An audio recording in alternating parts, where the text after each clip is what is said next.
and I can't hold it much longer. Gotta let go so I can be free.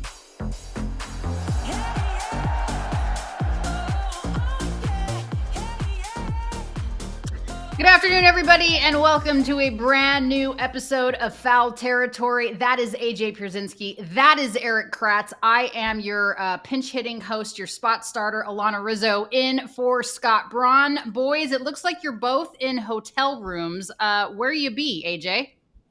First of all, Alanna, you're used to being that spot starter since you root for the Dodgers, and all they do is have spot starters every game. So, Wow. you should be good at it.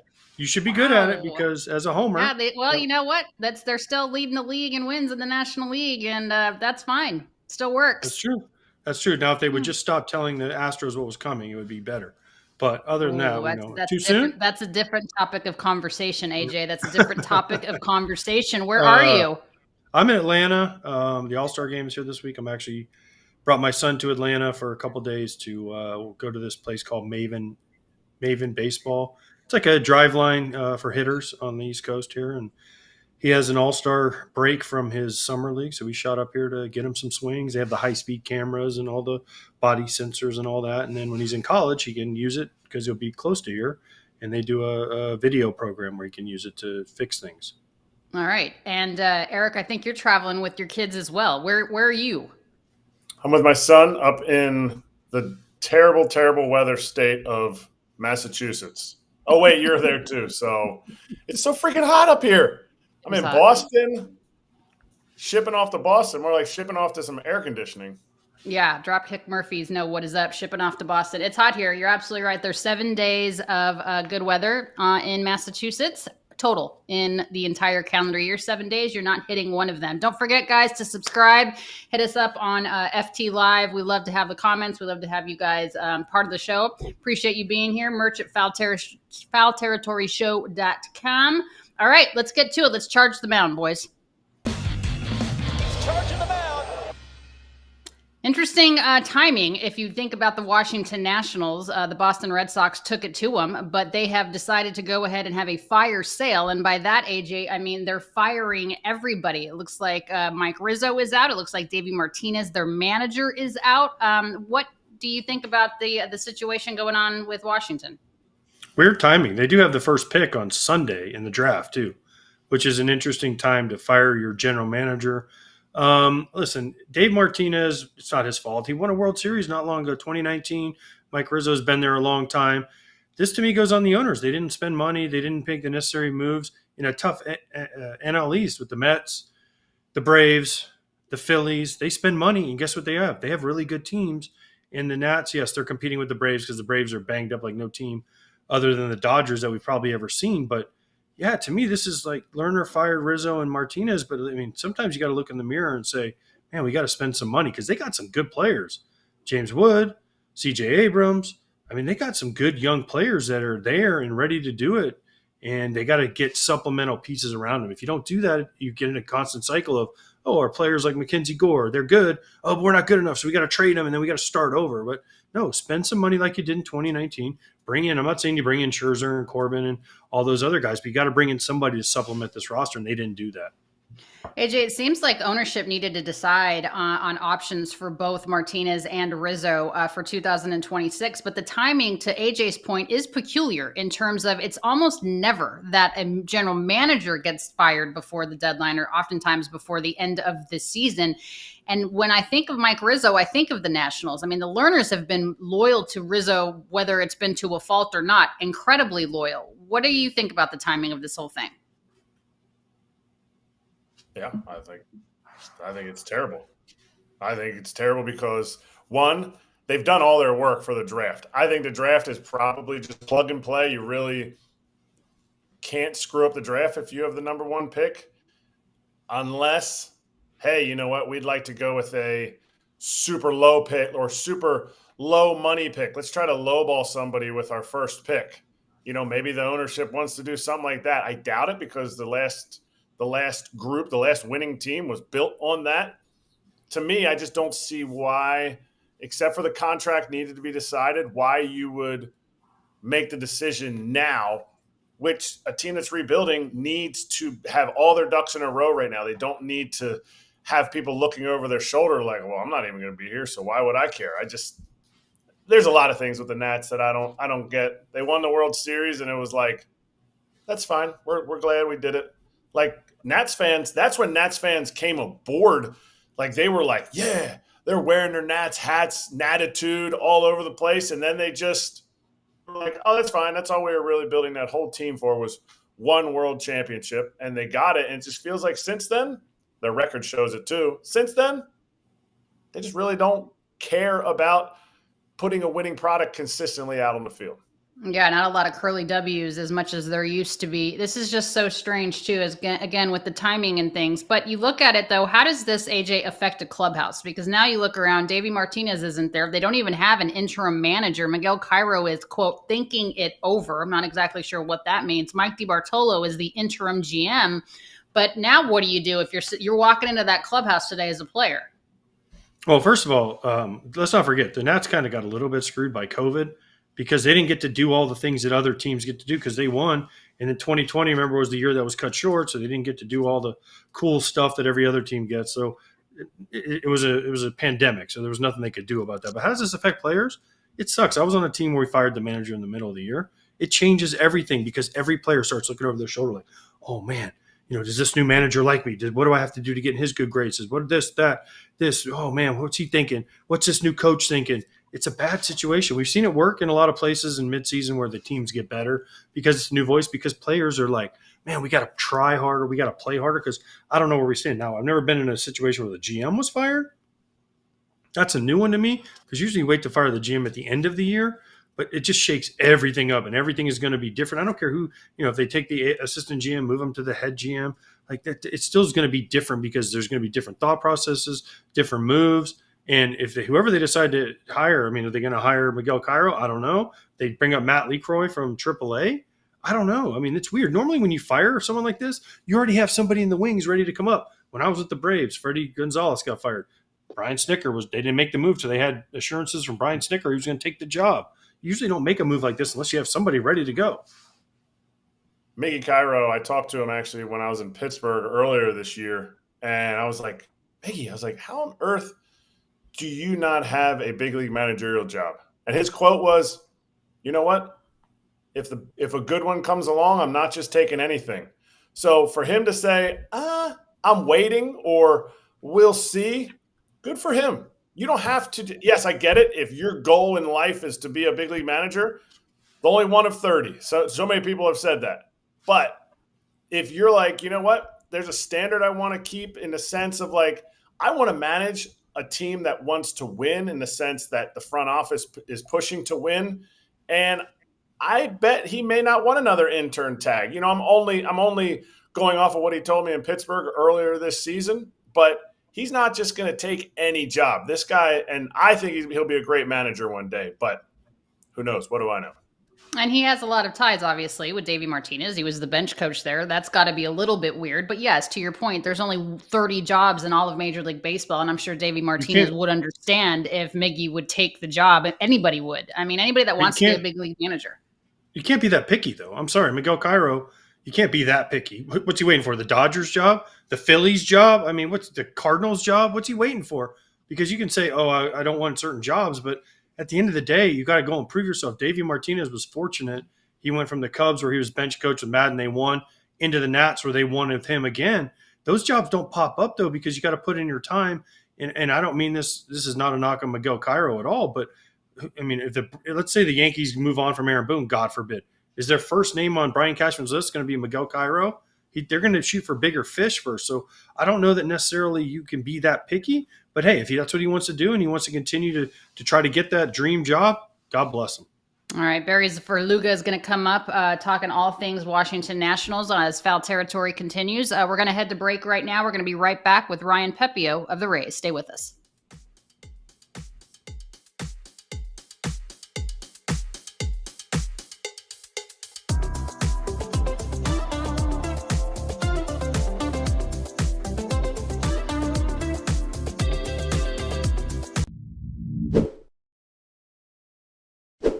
AJ, we're in Vegas right now, and I have not had a lot of time to eat during the day. So No. what could we do? I would love a Huel right now. Vanilla Huel would go down perfectly because when I have to skip meals because I'm too busy doing what you do in Vegas, which is not eat, I need a quick replacement, and Huel is the perfect thing. I'm a chocolate guy myself. It's got the chocolate milkshake vibes to it. If you miss a meal, Huel can be your answer. If you're looking for a big protein boost, Huel can be your answer. So go check it out. Our friends at Huel are part of today's sponsorship. They've got you covered, spelled Huel. That black edition is a complete meal to feel full, focused, and ready for your day. Little prep, basically no prep. Shake it, open it. Huel has sold over 500 million meals around the world, and now it's your turn to try it. So go to Huel.com/foul and get Huel today with the exclusive offer for the FT fam of 15% off for new customers if you use the code, you know it, FOUL, minimum $75 purchase. Get after it. Exciting news. Next week on Monday and Tuesday, Foul Territory is doing an All-Star Takeover live from the Truist Community Center from 1 to 3 p.m. Eastern, right next to the ballpark. That's basically where AJ Pierzynski is right now. And starting this weekend, the Truist Community Corner is kicking it 90s style. Snap pics at photo ops, score retro giveaways, and jam to your favorite throwback hits. Plus, you can meet Braves alumni like Chipper Jones, Fred McGriff, Andrew Jones, and David Justice, and support local small businesses. They are open at noon each day, Saturday to Tuesday. Come watch the show and say hello. All right, guys. Here, Alanna. That's it. Huh? Hold on here. I'll show the people. It is very beautiful. That's a great park, and you're at a great hotel attached to the park. That's awesome. That's true. Atlanta's done a great job of. I had to carry my mic. How about that? Atlanta's done a great job of making that whole area around the park. The Battery is what it's called. A lot of fun. You can walk around, you can shop, you can do all the things. You can eat, you can take in a ball game, you can stay right there. It's very nice. I wish all parks were like that. That's great. And if you're another owner, you can look at it and be super jealous and hold your city at ransom so that you can also get a Battery around your stadium. Do you have somebody in mind? I won't name names. You're not naming names? You're not name dropping in this particular situation? I wish Dodger Stadium had more stuff around the ballpark to eat, but that's neither here nor there. All right, we'll be right back.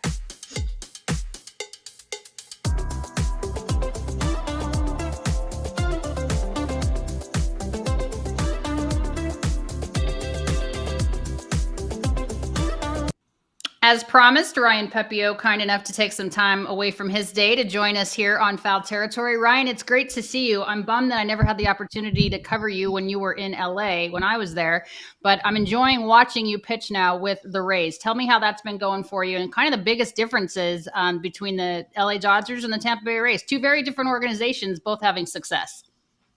Thanks, guys, for having me. Been following the show for a long time, so it's fun to hop on. But going from LA to Tampa, it was a little bit different. Obviously, LA is a major city, and then Tampa a little bit smaller. But I love it. It's been one of the best things that's happened to me.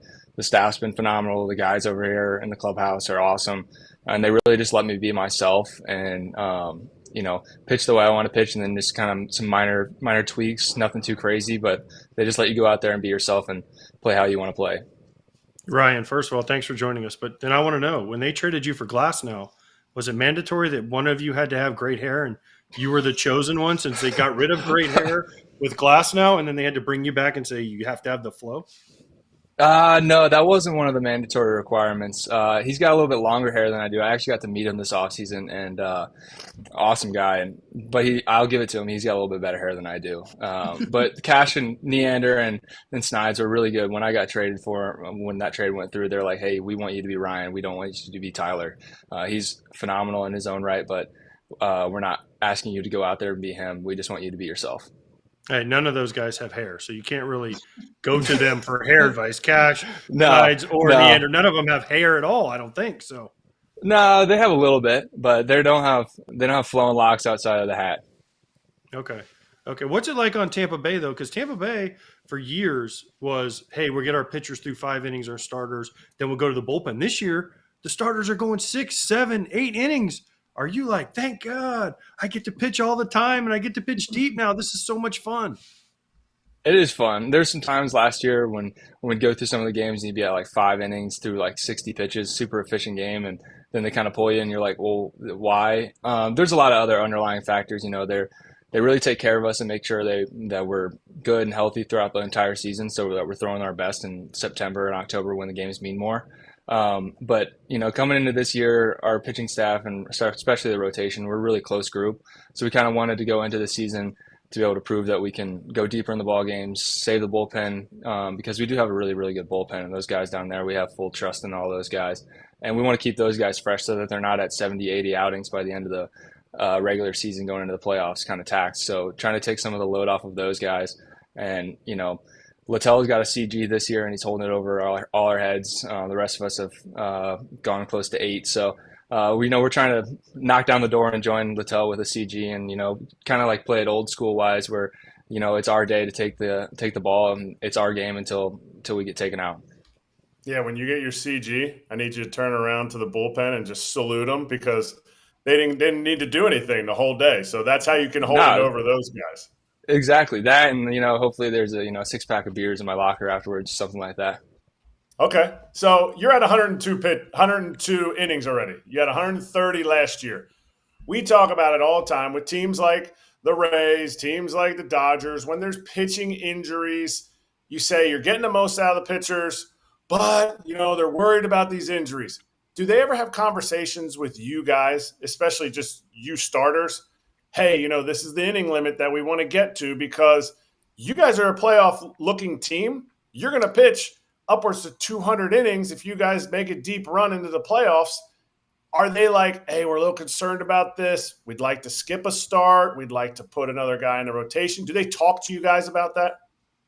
Yeah, they're pretty upfront with us about kind of the innings management. I know I only threw 130 last year. Kind of going into the season, it's kind of can shift the needle a little bit, always add a few more or take a few off. It's kind of just down the stretch. They're always asking how we're feeling between each start. They don't necessarily want us to skip starts. There's going to be times where it may be a 5 or a 4 inning start where, they take you out early, even if you're cruising, just to make sure that we're able to pitch all the way through October. But they're very good at being open and honest with us and having open conversations, so that it's not like a out of left field kind of we get taken out of the game. We kind of have a little bit of an idea if there's going to be a time, especially when you have some of these road trips that we have coming up, or when you're playing 16 to 20 games in a row, they might call somebody up, give everybody an extra day or something like that. The curveball is new, Ryan. The cutter is new. The fastball usage is a little bit down, but you're having success with all of the changes. Why switch it up? More and the more times you pitched against the same teams, there's more information out on you. Teams have a better game plan, and just adding extra wrinkles just to have more tools in the toolbox to keep hitters off balance. Slow them down a little bit. I've always tried with a curveball. I just kind of never really found a grip that really worked for me that I could consistently throw. So even if it's a 5 to 10% usage pitch, it just slows hitters down and has something in the back of their mind that they have to think about. Cutter, a little bit more for try to keep the ball out of the left-handed batter's loop. And then I've been working on a sinker as well. So it's not necessarily like a down sinker, more of a two-seam, just kind of a run ball to get on the righties, just so that they can't just sit on the heater at the top of the zone. I like that, because you can't ever throw it hard enough, right? So you got to be able to start moving the ball around. I don't throw 100. Best bullet's in 98. So I'm not Mizorowski with the Brewers, who's out there ripping 102 every pitch. So just trying to add extra wrinkles to keep the hitters off balance. What a cagey vet. What a cagey vet you are now. I got to ask you, you hit on it a little bit, your schedule. Obviously, they shifted y'all's schedule around to be more on the road later in the year. Have you guys, because when I played for the Rays, they had a sleep specialist. They had whatever road trip planning before each road trip, and then what's coming up. Have they changed anything? Because you guys are going to be on the road a lot, and they talk about a lot of sleep choices, a lot of that kind of stuff. Do they change anything in that sense? Because you guys will be on the road a ton here, because you were at home a ton early. Yeah, July we have 8 home games, and August we have 8 home games. We have a 4-city West Coast trip in August too, so That won't be a long one. I don't even know how to pack for 16 days, I think is what it is. But we'll figure it out, find a laundromat somewhere or whatever. But they've been talking a lot. A lot of it early on during spring training was about hydration and recovery, just about playing outside in the Florida heat and the humidity. And especially we're playing day games at noon at home now. And they're warm, to say the least. But for sleep purposes, we have all the resources we could ask for. And it's just about us going, if you need the help that you need, or if you don't need anything, they're not going to force you to do anything. But all the resources are there, and it's really just about making sure we're taking care of our bodies. You play a game, maybe you have a night game getaway, and you get into them 2 or 3 in the morning sometime, and then you have to play the next day. Just trying to do whatever we can to stay on top of the recovery modalities and make sure that we're ready to play the next day. Ryan, obviously you guys are doing the best you can with the situation with the hurricane and Tropicana not being there, but how long did it take, or is it still a process of getting used to the stats and just kind of how to maneuver a Steinbrenner Field with that as your home ballpark? It took a little bit to get used to. You play in the Trop and you have 70 degrees, no humidity, no wind, and no other external factors, and your game's getting played that day and never have to worry about a rain delay. You could look up on the video board that shows all the pitch data. A lot of guys look up in their radar gun checking. We're mostly pitch metrics checking. So you go into some of the games outside and maybe the wind's blowing out, maybe it's blowing in your face, or crosswind. It's going to do something different to the ball every single time. And after a couple starts, we kind of figured it out. And then obviously, some of the fly balls that get hit, you're like, oh, cool, that's just a can of corn to right. Nope, it's going over the fence. It took a little bit to get used to, but our hitters have also adapted to it as well, and been smoking the ball out of the ballpark and giving us a lot of run support. So it took a little bit to get used to, but we're making the most of the situation. And and we're the team like in the city, but there's a lot bigger things that are more important than us, which the hurricane took a lot of stuff from a lot of people in the area. So, we're just trying to be an exciting team that people can gather and rally around. Just have Westy do your laundry when you're on that 16-day road trip. Just tell Westy, drop a bag off in Westy's office, and Westy's their travel guy. Just have him drop a bag off and say, AJ told me that you would do this for me, and he'll do it automatically. I promise you. I'll go around and take one of the big hotel laundry carts and just go to everybody's room and just stack a giant pile and then leave it at his door, and then that'd be write a perfect. note that's from you. So yes, and I'm sure he'll get it done. It may take a couple days for him, but it'll get done. You'll also not be sleeping in the hotel. You'll be sleeping in a tent outside. But whatever, probably. If you want that and upgrade, then, you probably shouldn't do that.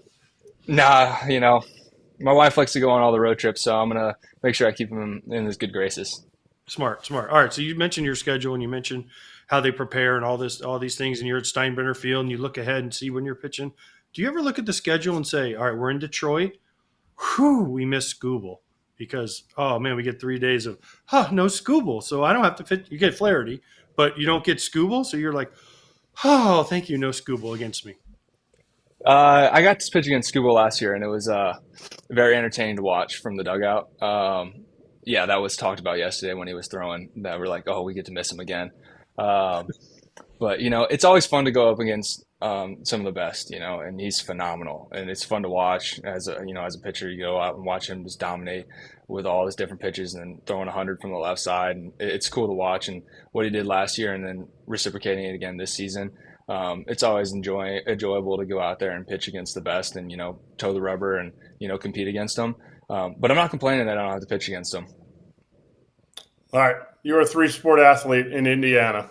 AJ will say Indiana's not a real state, but as a real state, I mean, it's a real state. I mean, they're in the state, 50 states. I mean, it's a state. It's the country. It's the country. He will say it's not an athletic state. And pitchers are not athletes. Where do you rank on the team? Where do you rank on the team as far as athletes go? Do you kind of look at some of the guys like you watch Simpson run around? You're like, dude, you're fast, but I could probably do a lot of things better than you. I'm not beating him in a 40-yard dash. I'm not beating him to first base or stealing a base.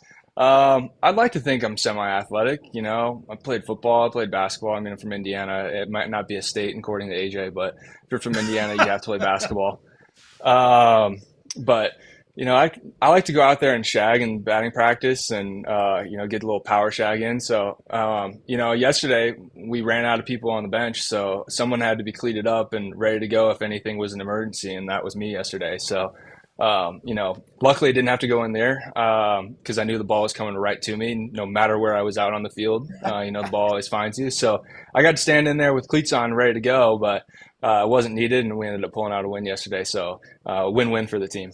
But I don't know where I'd rank myself on the team, but I'd like to put myself pretty high up there. Okay, all right. Let's get one thing straight. Indiana is a real state. I played in Fort Wayne, so I know it's a real state. Okay, let's not get Erik all trying to get me in trouble. But I will say it does say something about Indiana, or maybe more specifically Indianapolis, that Lance Lynn is the best athlete to ever come out of Indianapolis. So maybe that's more the point.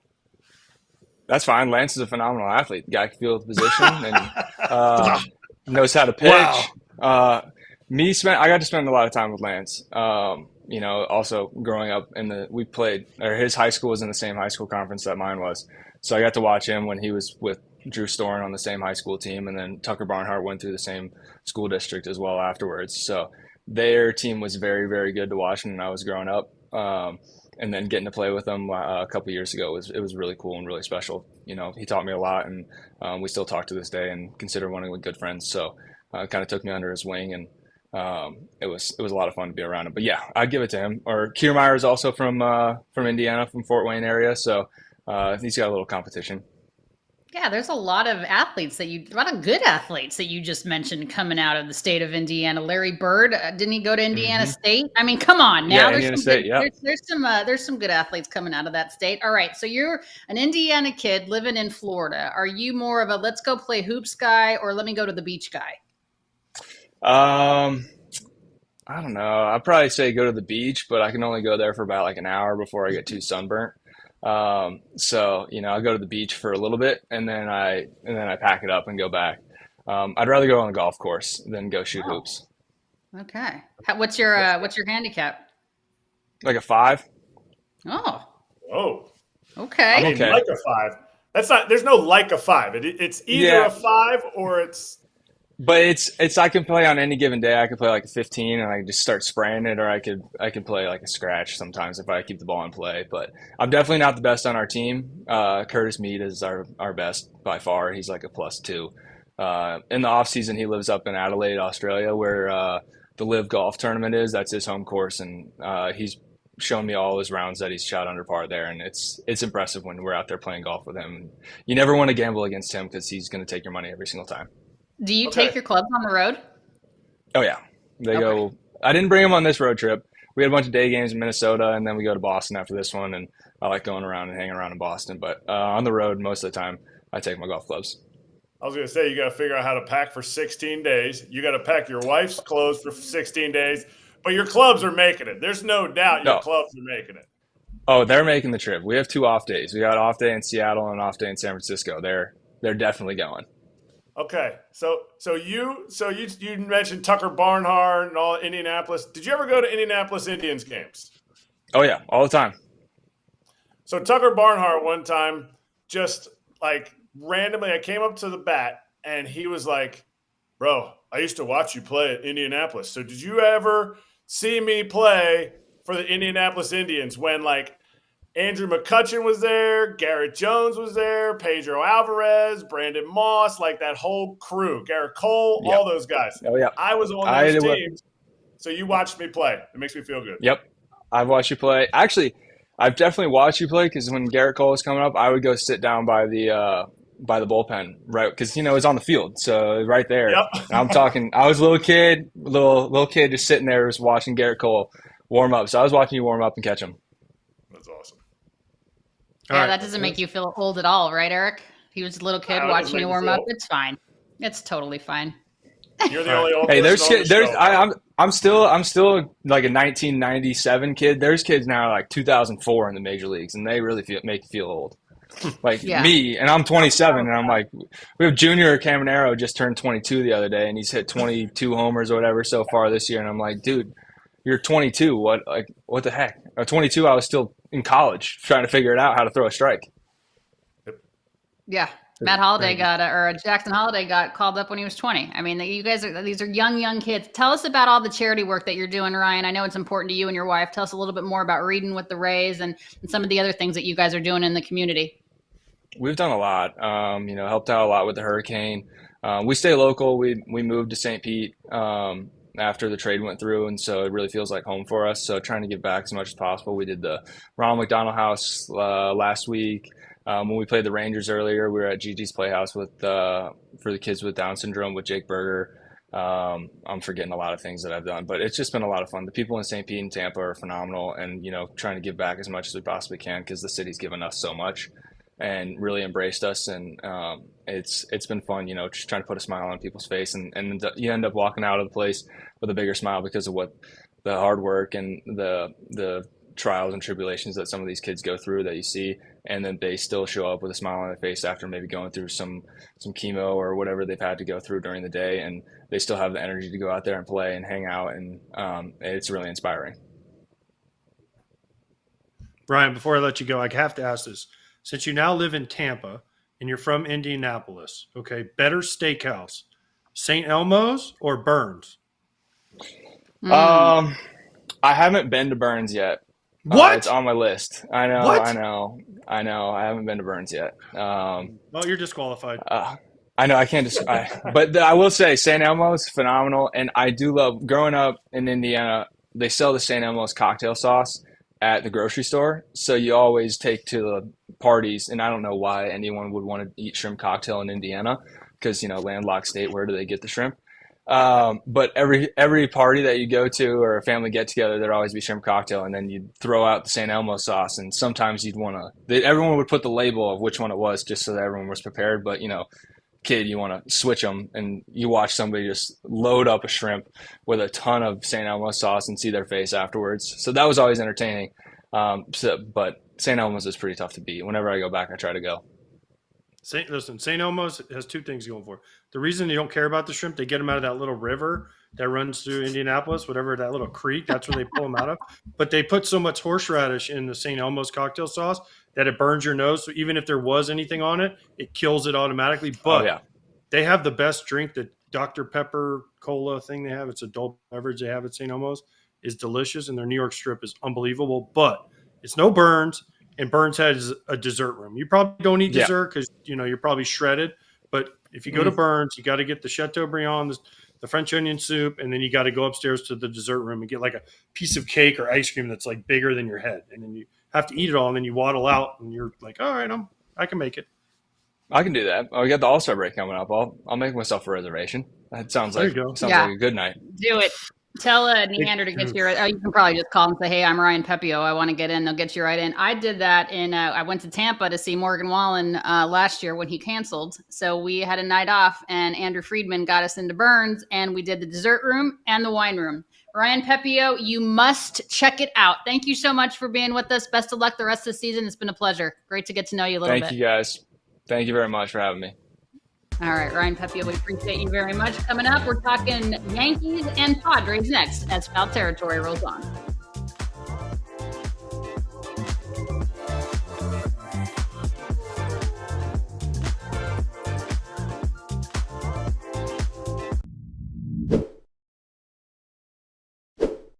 Kratz, we talk about HelloFresh a lot, but in the same fam is another option for you if you're looking to go on your little wellness journey or you're very picky in terms of what you're looking for ingredients-wise. You can go Green Chef this summer. And I can heat and eat because this summer I've got like 3 days where I'm not doing anything, and sure those are going to get scheduled with something. Let's give me something super quick that I can heat up. The whole family's eating healthy, and they're full. Menus change weekly, 80-plus dietitian-approved weekly meal options. Green Chef makes it easy to find those meals to fit your lifestyle, so go check it out. FT fam, there is an exclusive offer. Make this summer your healthiest yet with Green Chef. Head to greenchef.com/50territory and use code 50territory to get 50% off your first month, then 20% off for 2 months with free shipping. That's code 50territory at greenchef.com/50territory. Well, guys, this isn't good if you're the Braves. Since the Braves finished a 3-game sweep with the Mets on June 19th, they failed to win any of the 5 series that followed. They're 5-11 while averaging just 3.1 runs per game. Even worse than that, if you can believe it, 31 of the 50 runs in that 16-game stretch came in the 5 wins. That means 19 runs in the 11 losses that they've had. That's basically negative 1.7 runs per game. What are the Braves doing besides not hitting or scoring? Not scoring. They can't score. This has been a theme for them for 2 years now. Last year, we all questioned, man, where's the offense go? Because remember Acuna, Olsen, Murphy, Albies, Riley, Harris, all these guys. It was their thing, right? They signed all these guys to long-term deals. We're like, these guys are going to score 1 million runs for the next 5 years. It disappeared last year. They fired their hitting coach, Kevin Seitzer. He gone, right? They brought in a new hitting coach. It hasn't gotten any better. Nobody knows why. It's not the ballpark. The ball flies out of Truist Park. Like, I could literally sit here where I'm sitting right now and probably hit a ball from here to home plate, and I haven't touched a bat in like 5 years. The ball flies out of Truist Park. So it's not the ballpark. It's the players. I don't know what happened, but their offense went away. You couldn't hit one that far. I think I could over to the chop house right now. But what else could have gone differently in the last 2 years?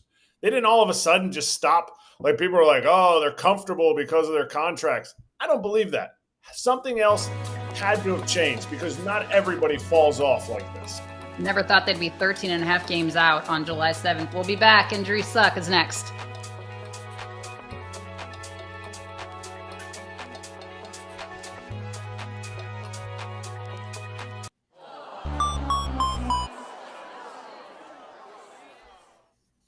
This bums me out. I like Clarke Schmidt a lot. I've met him, had a conversation with him a couple times. His family's super cool. He was doing really well for the New York Yankees. Now he's on the shelf, likely a UCL tear, guys, and is expected to require Tommy John surgery. Just notch it up to another guy needing TJ. In 14 starts this season, Schmidt pitched to a 4-4 record with a 3.32 ERA. This is a bummer. I mean, the Yankees are struggling. Their starting rotation is horrendous. They've started to hit a little bit, but the ERA has ballooned. And this AJ is not going to help matters. They're in third place. Well, they're tied for second, I guess. They were in third place for a second there. But then the Rays also, the Yankees are in third place. It's July 7th. I understand. But Nobody they were running away from They were. That's what I'm saying. Ago. But their pitching has faltered. I mean, Rodon and Fried have been good. It's the other people that haven't been very good. And they need Heel back. They're obviously not getting Cole back. And now if Schmidt goes down, that stinks. Their bullpen hasn't been as good. But the big thing about the Yankees, and I'll say this and I'll keep saying it, they only score when they hit home runs. They have to hit home runs to score. They don't manufacture runs very well. And if their pitching's not perfect and they get into these extra inning games where teams can hit a ground ball to second, hit a fly ball and score that run, the Yankees haven't done that. That's why their record in extra innings is bad. There's a lot of things, but the pitching is number one. They're going to have to go out and get some help. Erik, I like what Jazz Chisholm Jr. said to Bob Clapp. He said, I've played with the Marlins. I've seen bad teams go through rough times. He's not lying. And believe me, this isn't even close to what I've been through in the past. I still feel like we're going to be fine. He's had a lot of dingers. I think he's hit like 8 home runs recently, but he's had a lot of errors too, playing third base defensively. But I believe what he's saying, though. I mean, the Yankees obviously are built to get through this, no? Are they built to get through it? Yeah, because, I mean, they showed what they could do early in the year. But the Jays just weren't playing well early in the year. The Jays could have had a much larger lead had they started out a little bit hotter. So there's ebbs and flows of seasons. Are they built to get through this? That will be the question that can only be answered at the end of the season. Because if you don't field your position as well as you should, hence Jazz Chisholm should be playing second base, but they have to play him at third because they don't feel like they feel like he's the better option at third, then you're not going to make plays. You're not going to run bases well because the balls you can be pitched to not hit a home run. Like, let's pitch to this guy so he doesn't hit a homer. We'll let him get a single. Well, they're not taking those. Okay, if you're not getting your home runs, then you have to base run. So you have to base run and you have to field. Two things that historically they haven't been very good at recently. And I don't know if they're built to be able to do it. I don't think you can just flip a switch to be able to do that. I think Volpe's defense is going to go up. I think he's had a tough start to the season. I think I think Jazz's defense is going to go up when he moves to second base. So I think a starting pitcher and a third baseman are probably highest on the Yankees list.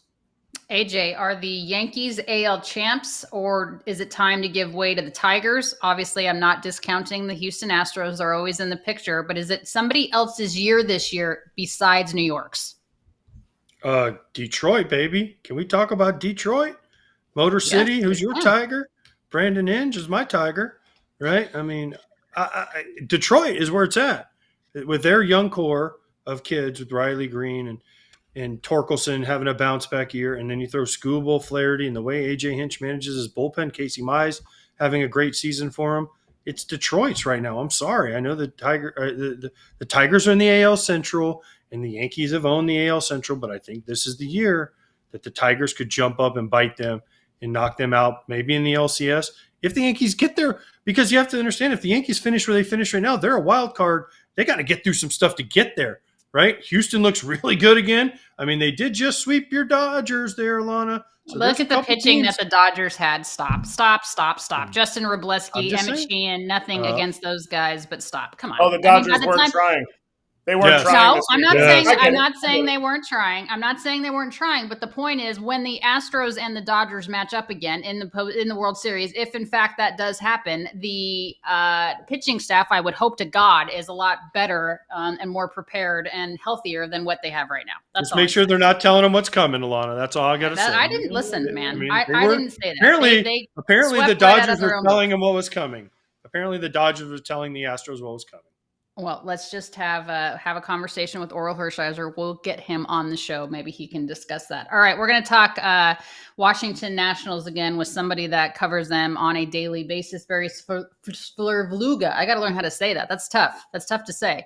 We're going to talk to him coming back right after this.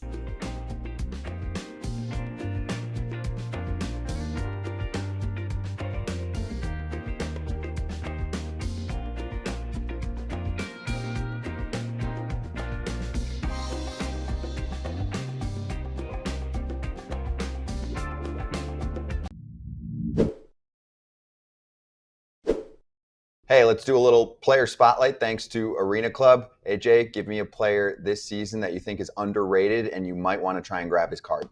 James Wood. I don't know that he's underrated, but Washington Nationals superstar in the making. And the first slab pack I ever opened had him in it. His rookie card, and the value is only going to go up and up and up. And I'm not going to sell it quite yet, Scott. I'm going to hold on to it because after he continues to hit big homers and put up the stats, make all-star teams, it's going to get more expensive for someone to buy for me. This is his first full season in the majors. Keep that in mind. I think he's underrated. He's on a Nationals team that's meh.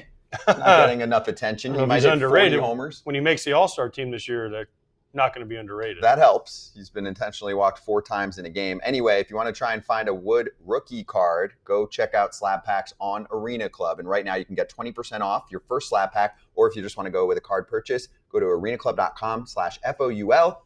Use code FOUL. If you buy, sell, trade, collect, go for it.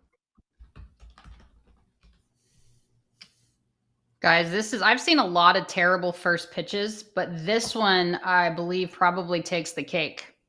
What do you think about this? Nah, it wasn't that bad. I mean, at least the Clarke got a glove on it, knocked it down. But the second one was money, right? But I've seen this before. Bob Costas did this in St. Louis. He requested me catch his first pitch. He threw it so far outside, I dove for it, couldn't catch it. They were filming commercial. He called back, threw a perfect strike. So I've seen this actually happen before. And the best part is in St. Louis, nobody booed. They actually cheered him for throwing it again, not booing.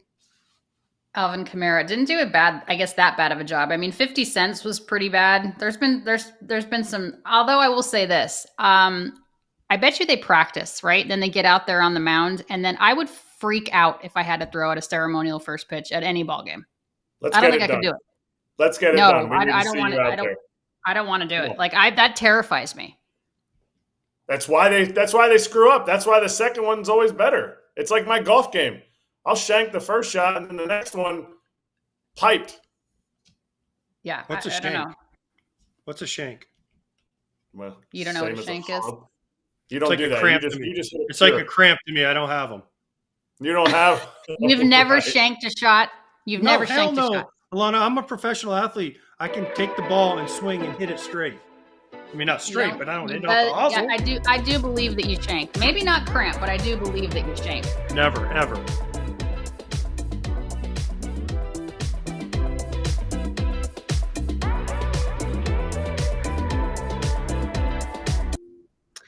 It is a pleasure to be joined by Barry Svrluga. Svrluga. How do you say that, Barry? I get my name butchered all of the time. Tell me how to properly pronounce your last name. So I say this not facetiously. It's what I always say. It's honestly all the letters in a row. So you can't screw up if you're like a 5-year-old. It's Svrluga. Well, I'm not smarter than a fifth grader, and I want to know how they mess up Rizzo. How do you mess up Rizzo? Alanna. They always mess up Alanna. So it's like Elena, Rizzo. Atlanta. I've been called all kinds of things, some of which are not ready for television, for air. Barry, it's great to be with you. A lot going on, obviously, with the Washington Nationals. Is the timing a bit odd to you? Did you see this coming?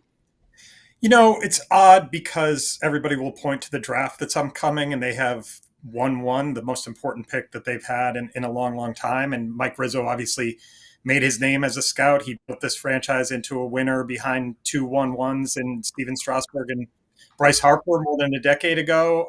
So yeah, that timing is weird, but I think you make this kind of move, and it's really a seismic move given that the general manager had been here since 2006 and been in that chair since 2009, and Dave Martinez, the manager, took over in 2018. You make it not just because of one draft or one small situation. Optically, you want to do it at a time when the big league club isn't playing well, and they just got, they got swept by the Red Sox at home in 3 really uncompetitive games. That timing feels right optically.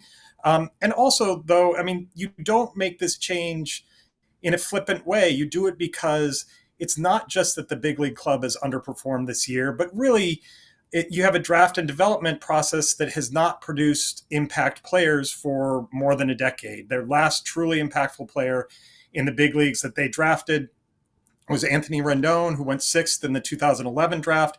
That's a long, long time ago. They obviously get credit for signing Juan Soto as an amateur free agent, for sure, but it's been too many misses and not enough hits, and that's left them with a big league club that really their best players are all the players that they got in the Juan Soto trade in 2022. A lot of misses around that. So timing weird because of the draft, but overall it's a big, big move for an organization that needed to make a big, big move.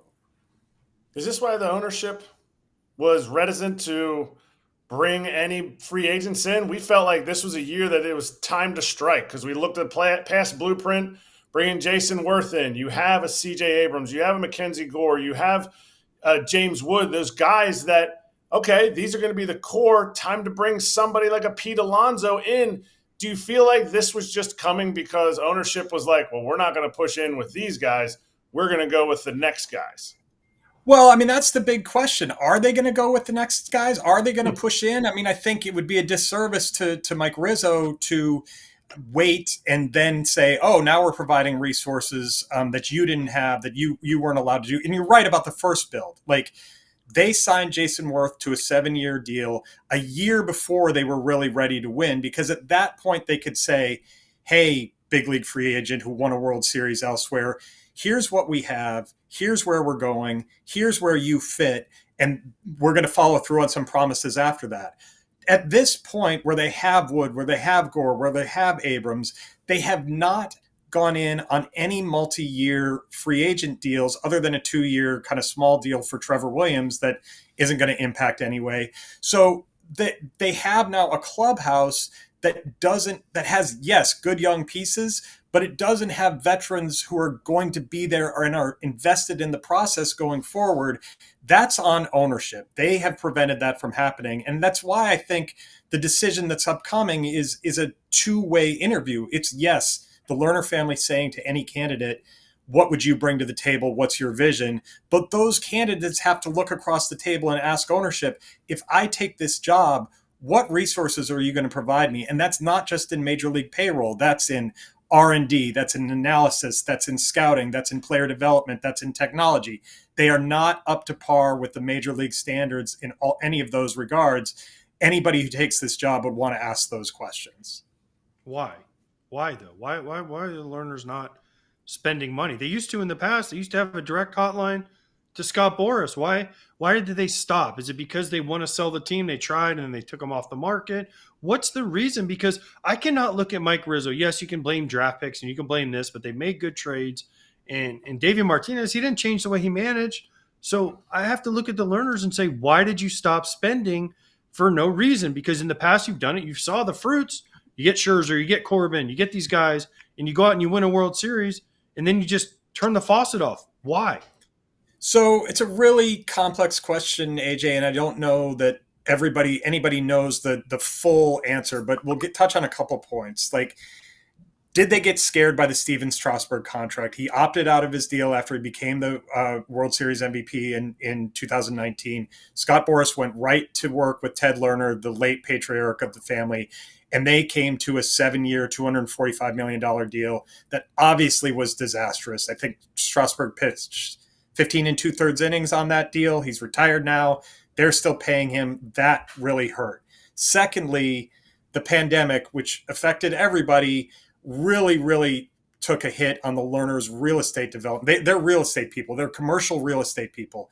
And what was not coming back after the pandemic, office space, all that kind of stuff, malls. We can't quantify what kind of impact that had on their spending on their second business, which is the baseball team. But you can't tell me that there's not some sort of relationship there. And then you had a fan base that they could not take advantage of the momentum from a World Series championship because the 2020 season was held without fans. That Nationals team, in which they got the band back together, didn't make the playoffs. And the next 2 summers were sell Scherzer and Trey Turner at the deadline in 2021, sell Soto at the deadline and lose 107 games in 2022. That had a real impact on the fan base. I see it as a chicken and egg thing. They want more people to come through the turnstiles so they can then turn it into payroll. I would say you need to put some money into payroll so that more people come through the turnstiles and you can really sink it into the team. Barry, how much does the on again, off again potential sale of the team, how much do you think all of that has impacted perhaps the lack of putting, good players on the field, in turn, what you were saying, chicken and egg, getting fans into the stands? I mean, maybe there's just a lot of uncertainty. How much does that play a role? Yeah, it has felt like since they announced their intention to sell, which would have been, I'm losing track of years here, beginning of 2023, I believe, that they've had their foot kind of half in the water, like they're just putting their toe in the water. Now, Mark Lerner sat down with me in spring training this year and said, we expect to own this thing for the foreseeable future and we're excited about it. But I've always said, like, there has to be an investment of not just finances, but there has to be an investment of emotions and of time. And I don't know, in a group where the patriarch, the guiding light, is no longer around, if that next generation, which is Mark and his 2 sisters and his 2 brother-in-laws, can get on the same page enough to where they're all kind of pointed in the same direction, that they really are excited to have the team. They don't feel like it's a burden. They feel like it should be a plus for the community. Like, they haven't been able, if that's the way they feel, they haven't been able to articulate that, to the public very clearly. All right, I got to ask then, who's next? Who's the manager?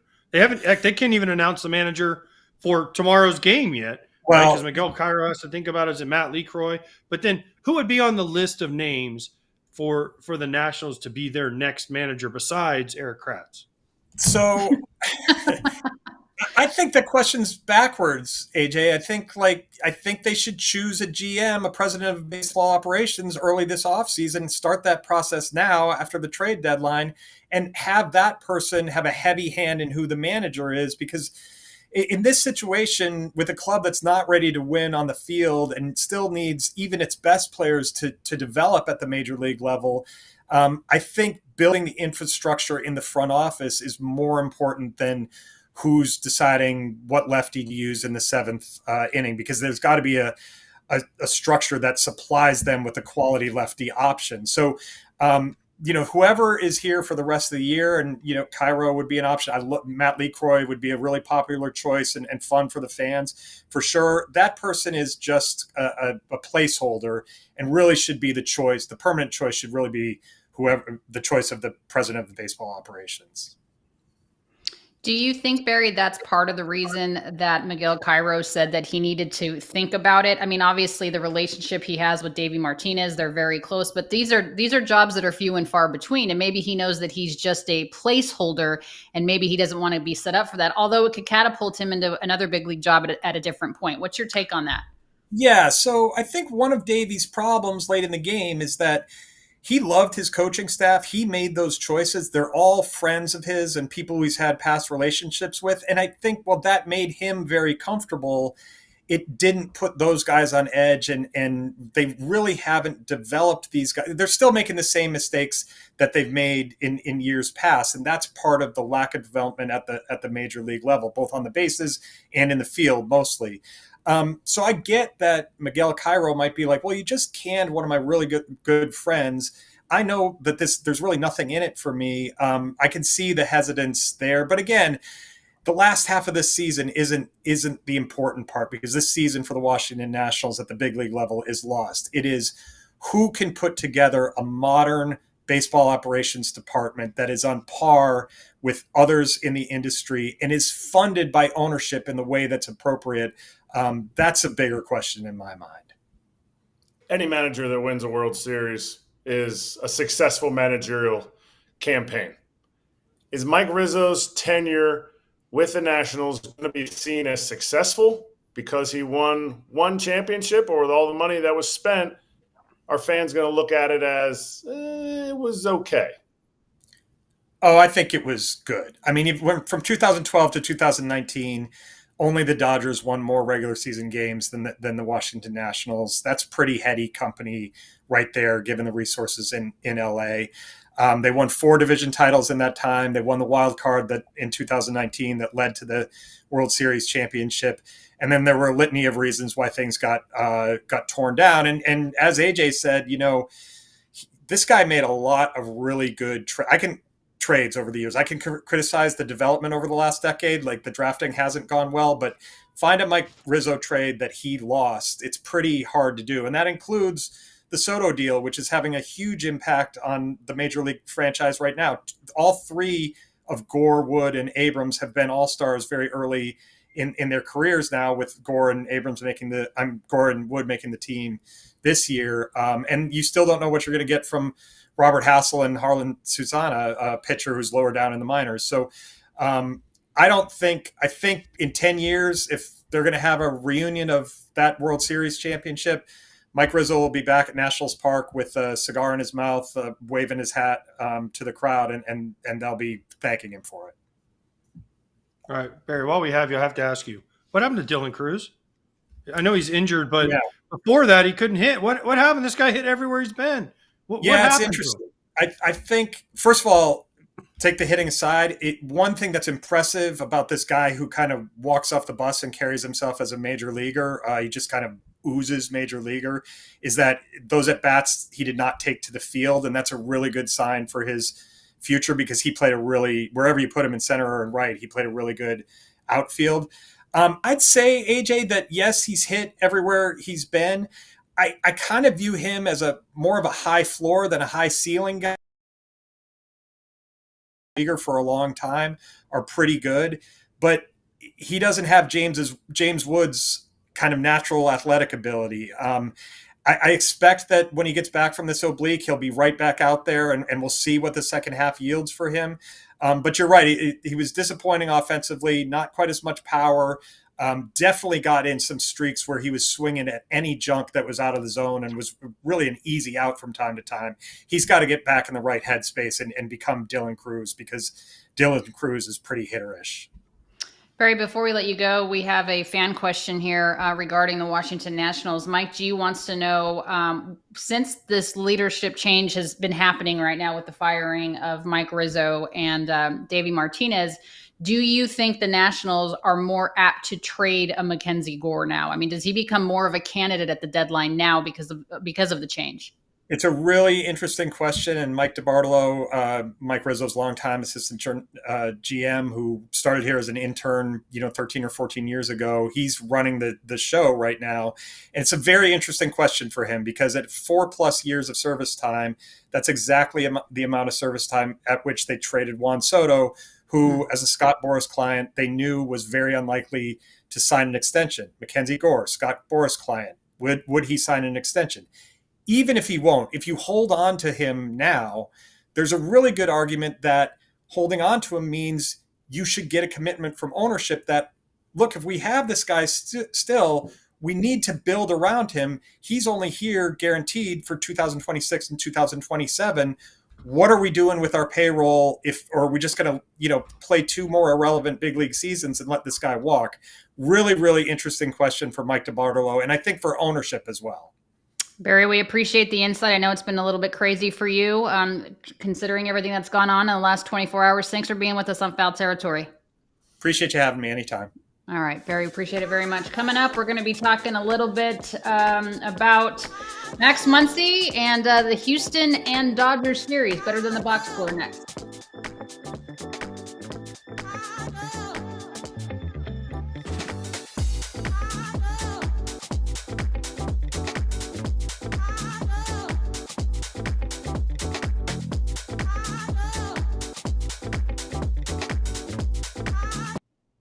All right, guys, this from Dodger Insider. Max Muncy saying that we possibly got the best case scenario. No structural damage in there. Muncy estimates he'll be out for 6 weeks, which I figured it was more than a bone bruise. But the good news is, guys, it's not structural. Max Muncy obviously taken one on the knee on a defensive play when somebody slid into him. They need him. I mean, they certainly need his bat, but hopefully nothing broken, guys. No, good news. Best case scenario. No ligament damage, no structural damage. Because when I was watching this live, we were texting back and forth. I was like, oh, that looked bad for poor Max. So great news for him. And hopefully get well soon, Max. And hopefully I think we're talking to him tomorrow. So if we do, Lon, I'm sorry, but we'll pump up the Dodgers for you and ask him about the Astros series. It is okay that you guys interview Dodgers. I don't have to be the only one that talks to these guys. But yes, it is confirmed. Max Muncy, a friend of the show here, will be on with us tomorrow. They need him, though. I mean, he's a huge cog in that lineup. I mean, he's a guy that gives you professional at-bats. He's patient. It stinks when anybody goes down, but especially one of your key guys, Erik. To an all-star, too, again. Mm-hmm. Could have been an all-star. Tough. It's a tough position, though. What's a tough position? Third base? Third base, yeah. Yeah. I mean, you're not Machado. I mean, listen, yeah, that's tough. That's to start for sure. But yeah, he should have been an all-star. But you know what? Sometimes you need glasses, kids. Don't be ashamed to wear glasses. Just saying. Well, it helped Kike, and then it helped Muncy. So that's right. It's helped all of us, all of our readers. I don't even know if you're into readers yet. Erik, you're trying to say I can't read, Alanna? No. I meant like you have to wear readers. Do you have to wear readers? Like no, I've been wearing contacts since I was 10 years old. No, I have contacts, but I also have to have readers. All right. Much more to talk about. Let's not put those on, Alanna. We don't want to scare the children. Oh, wow. Yeah. Oh, my gosh. All right. I'm just kidding. Better than box. Just kidding, Alanna. It's fine. No, it's fine. It's okay. We will be back.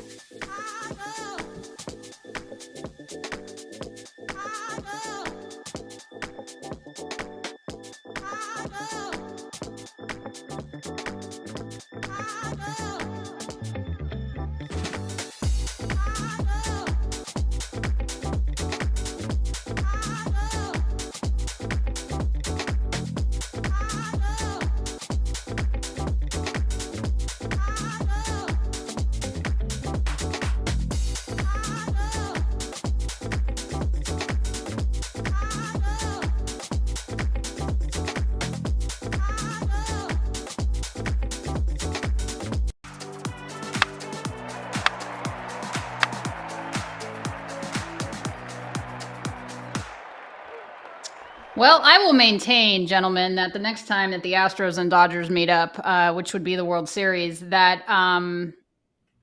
the Dodgers will have better pitchers. on the mound than they did this time. However, the Astros absolutely killed the Dodgers over the course of their weekend series at Dodger Stadium. The Astros have now won 19 of their last 24 games, and they took it to my Dodgers. Erik, thoughts? Yeah, thoughts were they were just a hot team. Nobody had any trash can issues. Dodgers threw the best players out there. They're just playing rehab games again. Shohei's rehabbing. The rest of their starting rotation is just like, we're just going to get healthy. Like they can lead the National League in wins without even really throwing the best team out there. Are they going to have better pitchers? Why do you sound sarcastic when you say all of this? Because we've had quite a bit of chatter about this all day today, on and off camera. So my sarcasm level is super high because you are the homer of all homers. But let's be realistic. They did score some of these against the bullpen, which has been a little bit ebb and flow. They have some injuries out there also. But Yamamoto is really the only guy right now that is, yes, solidified. He's going to be your game one starter. They still have to figure out how to give him some time off because they're not just going to blow past, like we talked about with Pepiot. They're not just going to blow past the most innings ever, so they have to figure that out. Listen, Dave Roberts just got his extension. What he has to deal with as far as like availability of players is a much harder job than what people think. Like, oh man, this guy, he just has the best roster money can buy. He has to figure out how to keep Tanner Scott healthy for the playoffs. He has to figure out how to keep the rest of his bullpen healthy when you don't have starting pitchers who are, the best starting pitchers. I mean, they have big league starting pitchers. They just don't have their all-star starting pitchers like they had. No doubt. Houston swept the Dodgers for the first time at Dodger Stadium since 2008. I mean, Houston was the better team this weekend. What's the matter, AJ? What's the matter? Cover your ears, Alanna, because Christian Walker's coming up to bat again. So, whack goes another loud sound off Christian Walker's bat. He destroyed the Dodgers his entire career. He's destroyed this. I mean, think about how many times that he came up to the plate with the Diamondbacks against the Dodgers and he crushes them. I would just go like this every time Christian Walker came up. Yes, true. But let me say this. One thing that Erik did hit on that worries me a little bit about the Dodgers, their bullpen's getting hit, right? Tanner Scott was unhittable last year. He's been getting hit. Bullpen's tired. And he got hit in this series, right? All these guys that have been – that was their strength, right, last year? Bullpen game. They got through their bullpen, and they were unbelievable. But these guys, yes, they're tired because they have to pitch 5. They have to cover 4, 5, 6 innings. That's the difference with the Rays this year. The starters are going longer. Their bullpen's rested. Excuse me. You can't just have 5 innings of every game bullpen covers. It doesn't work. Agreed. 1,000%. So what do you do about that? I mean, do you just you ride this through and hope that you can maintain? Do you bring in some reinforcements at the deadline? Do you bring Joe Kelly back? Do you bring in Brett Honeywell? Who do you get? Do you trade for some guy? I think as Dave Roberts, and obviously it's part of not just Dave Roberts, but it's also the medical staff. It's prior pitching coaches, all those guys. They have to go to the guys who are going to start and say, you guys are going to have to wear it. Because right now, their offense keeps them in so many games when these starting pitchers, you're like, it's a one-run game. We want to win this game. Players want to win the games. There's nobody's front office. They want to win the games. I get it. But you're going to have to force some of these guys. You're going to have to force Emmett Sheehan to go more than 6 in a really good start, 5 in an average start, 4 in a below average start. You're going to have to force them to go more, which is going to put more pressure on the offense to score more. You're going to have to go. Wroblewski's going to have to throw more. They have to throw more. And I don't know if they can make that decision as an organization, but they're still they have the best record in the National League. I'm not saying you give away games. I'm saying you have to figure out how to not crush your bullpen guys in all of these close games, because this is when it starts to creep up. Usually not pre-All-Star break. It's usually July 20 to like August 15th when dudes are just cashed and they're like, oh, I can't throw anymore. Yeah, a bullpen that's banged up. It's a starting rotation that is banged up. And coming into the season, I was like, man, this bullpen is so good with the addition of Kirby Yates and Tanner Scott. We thought that, Trinan was going to be good, Evan Phillips. And they're down a ton of key arms in the bullpen, but nobody gives you length anymore. That's like when you see, Tarek Skubal throwing complete games. You're like, what is that? And what a gift. It's just not the way the game goes anymore. Dodgers, it's not true, though. Look at the Rays. The Rays used to do it the Dodger way. Yes. Then they got better starting pitching, guys that can stay healthy. Now they lead the league in innings from starters, and their bullpen is better because of it. It's not – I disagree with the way the game is going. The game goes the way your players should let you go. If your starters can go deep into games and that's the way your team's built, then let them go. But if you don't – I mean, Garrett Cole used to go 7, 8, 9 innings every time before he got hurt. Verlander, Scherzer, these guys that are great. Kershaw used to go 9 innings like every start, right? So I disagree with that's the way the game goes. The game goes like this because we have people that say, oh, well, this reliever in the 6th inning is better than a starter third time through. Yep. It's not necessarily the truth. Right. No, that's the thing, though. That's what I'm saying is like the game lends itself to what the analytics are saying versus then just letting your guys go out there and wear it, or not even necessarily wear it, but allowing your guys to see the lineup the third time through. It's just a different fundamental. It's a different approach now, it seems like, than it was when you guys played. Yep. It works in the playoffs sometimes. It does work in the playoffs sometimes because you get the off days.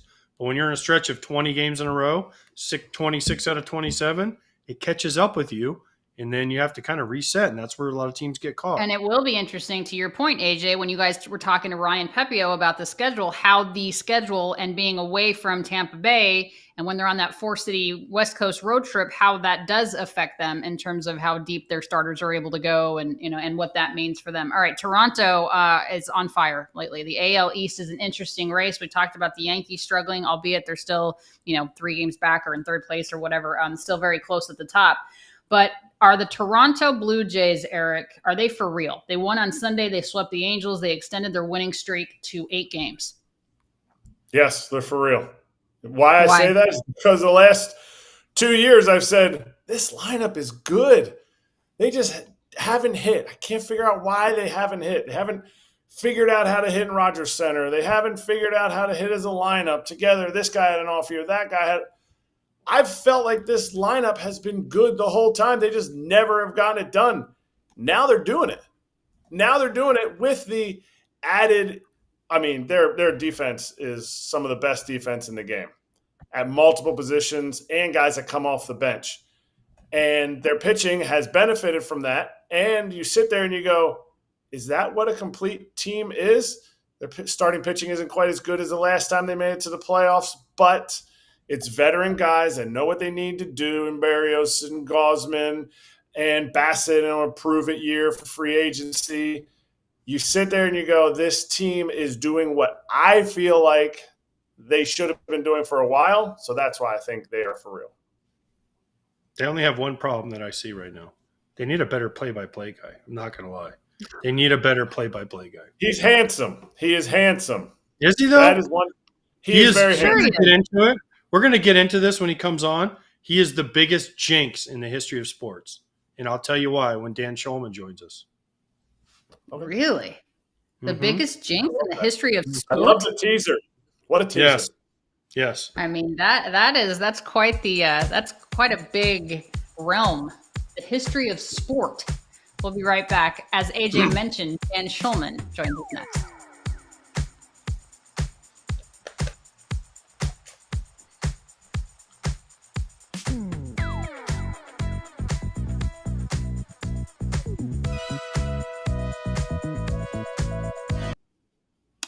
This is good news. If you're a Padres fan, Darvish will return from the IL to face the Diamondbacks tomorrow night. Mike Shildt announced Darvish hasn't pitched yet this season due to right elbow inflammation, so it's his 2025 debut. That could line Darvish up to make 2 starts before the break. This is from AJ Cassavell, who does a great job covering the Padres for MLB.com.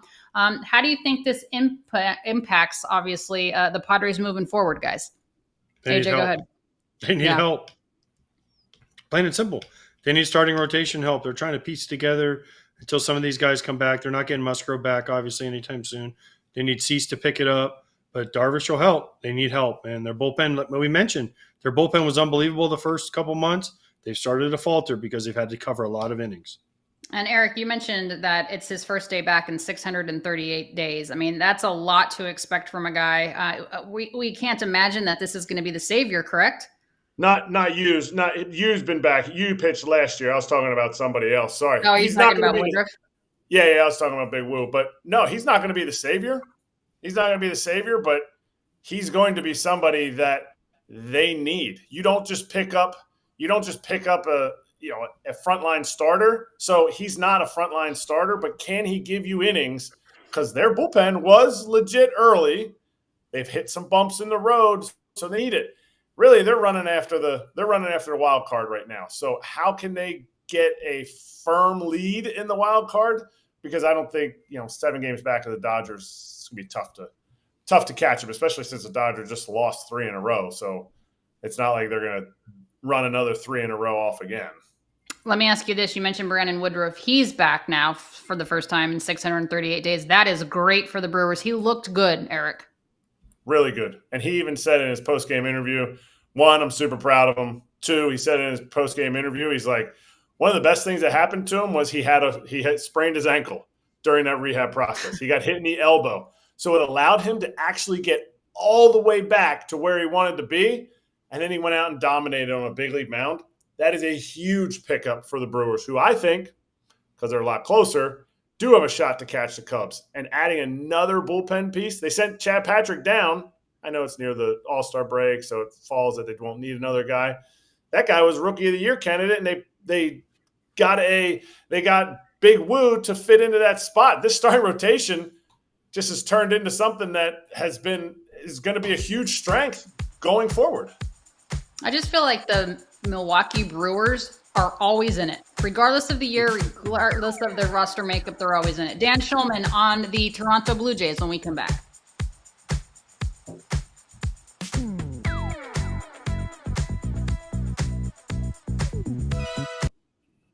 And speaking of Mr. Shulman, Dan is so gracious to be joining us today. We appreciate it very much, Dan. Good to be with you. I'm sorry that I interrupted your dining time with Boog Sciambi of the Chicago Cubs, but I do appreciate you coming on. Is this team for real? And man, they've been playing well the last week and change. They really have. Great to see all you guys. I'm looking forward to hearing from AJ why I'm the world's biggest jinx, because there's not a lot of facts behind that, but we'll get into that a little bit later. But great to see all of you guys, and they're playing great right now. They're actually 26-10, I think, in their last 36 games, and they're doing it in such a fun way. I don't think I've ever seen a team where 1 through 26 and beyond really are contributing so much. And I heard Kratz kind of going through the team, and he was bang on. The defense is great. The starting pitching, you've got the 3 veteran guys at the front. Now Max Scherzer is back. Eric Lauer has been a godsend for this team because they really needed somebody at the back end of the rotation to give them innings. The bullpen, they just keep filling in with guys as guys get hurt. Jeff Hoffman's been great lately. Ariel Rodriguez has become a huge part. And Braden Fisher, a rookie, is pitching a lot of high leverage innings. Chad Green's pitching as well. And then offensively, like some days, it's the big boys, Guerrero or Bichette or Springer or Kirk. And then some days it's other guys. Addison Barger has been phenomenal. Ernie Clements had a great year. And it could be Nathan Lucas or Tyler Heineman or Davis Schneider or on and on. It just seems like in the big moment in a tie game, they make the play. It could be a catch. It could be a pitch. It could be a hit. It could be a bunt. It could be all kinds of different things. But they're finding a way to win close games day after day. By the way, Dan, the Blue Jays are playing the White Sox, not the Cubs. So why on earth are you having lunch with Boog? Boog works for the Cubs. I know sometimes you Canadian fellows, you get confused by who you're playing against. But we do get a little confused. We do get a little. Thanks for helping me out there with that, AJ. Yes. As always, I appreciate your friendship. So Boog and I are great friends. We go back many years, and he's on his way, I think, to Minnesota. The Cubs are going there tonight. He did the Sunday night game here, and we only get a chance to see each other like once or twice a year. So we went out and had a great kind of pre-lunch, a little early lunch, and Alanna texted during that time, and Boog sent a nice video message to her. So it was great to see him. He's one of my oldest, dearest friends, and always great to see him whenever I can. Nice. All right, now let's get to the real team in this series, the White Sox.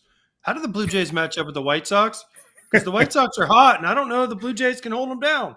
Well, I'll tell you this. They played 2 weeks ago in Toronto, and the White Sox won 2 out of 3. So, in the interest of objectivity and accuracy, we should say that. But the Blue Jays have won 10 of their last 12 series, and one of the 2 series they lost was to the White Sox. So, I don't think they're taking them lightly. I don't think the Blue Jays are like that. I mean, they've played really well against really good teams. As you guys know, they just swept 4 from the Yankees.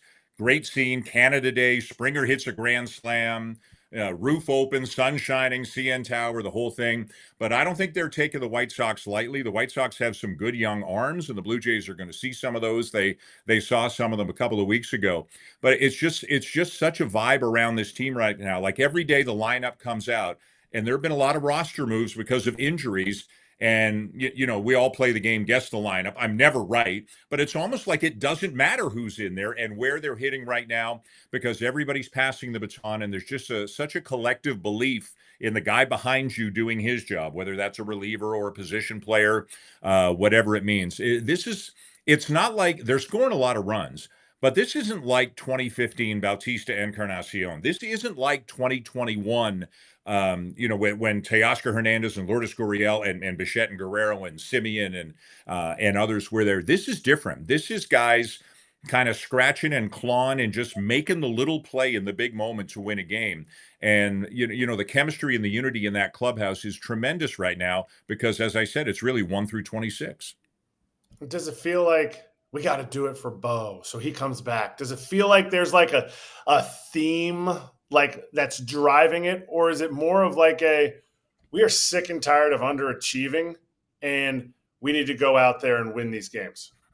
I think there's a little bit of number 2 because they did have as you say, I think 2021, 22, 23, you could arguably say that those teams were more talented than this team. And I think for both Guerrero and Bichette, who have been here through all of it, it's time. And the expectations, Kratzy, were probably lower for this team. I don't know what you guys said at the beginning of the year. I know what I felt. I think the expectations were lower for this team coming into this year than many of the previous years. I think it's a collective. Just nobody's worrying about personal stats. Nobody's worrying about personal stuff. They brought in some guys who are on multi-year deals, so they're not all 1-year guys looking at the next deal. Scherzer's an exception, obviously, but he's almost 41 years old. They've got guys who have grown up, and in Vladdy's case, he has signed the deal. Like now, it's time to win, and then they've just got grinders. Like Ernie Clement's a grinder, Nathan Lucas is a grinder, Miles Straw is a grinder. Like they've just got guys who are happy to contribute in whatever way they're asked to do. John Schneider says over and over and over. WIN, what's important now? And, for Straw, it could be playing a couple of innings of defense or getting a bunt down. For Lucas, it could be leading off the last couple of days against righties because they've reconfigured their lineup.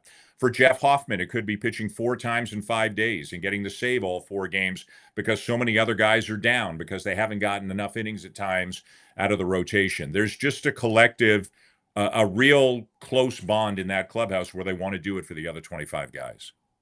Makes total sense that, but don't be careful using grinders because Kratz will yell at you. You're not using it properly. So I'm just going to let you know, Dan, that Kratz is going to yell at you at some point for not using it. Although I disagree with his interpretation. I more agree with yours, but we'll go to something else. The Yankee series you guys just played. You swept the Yankees.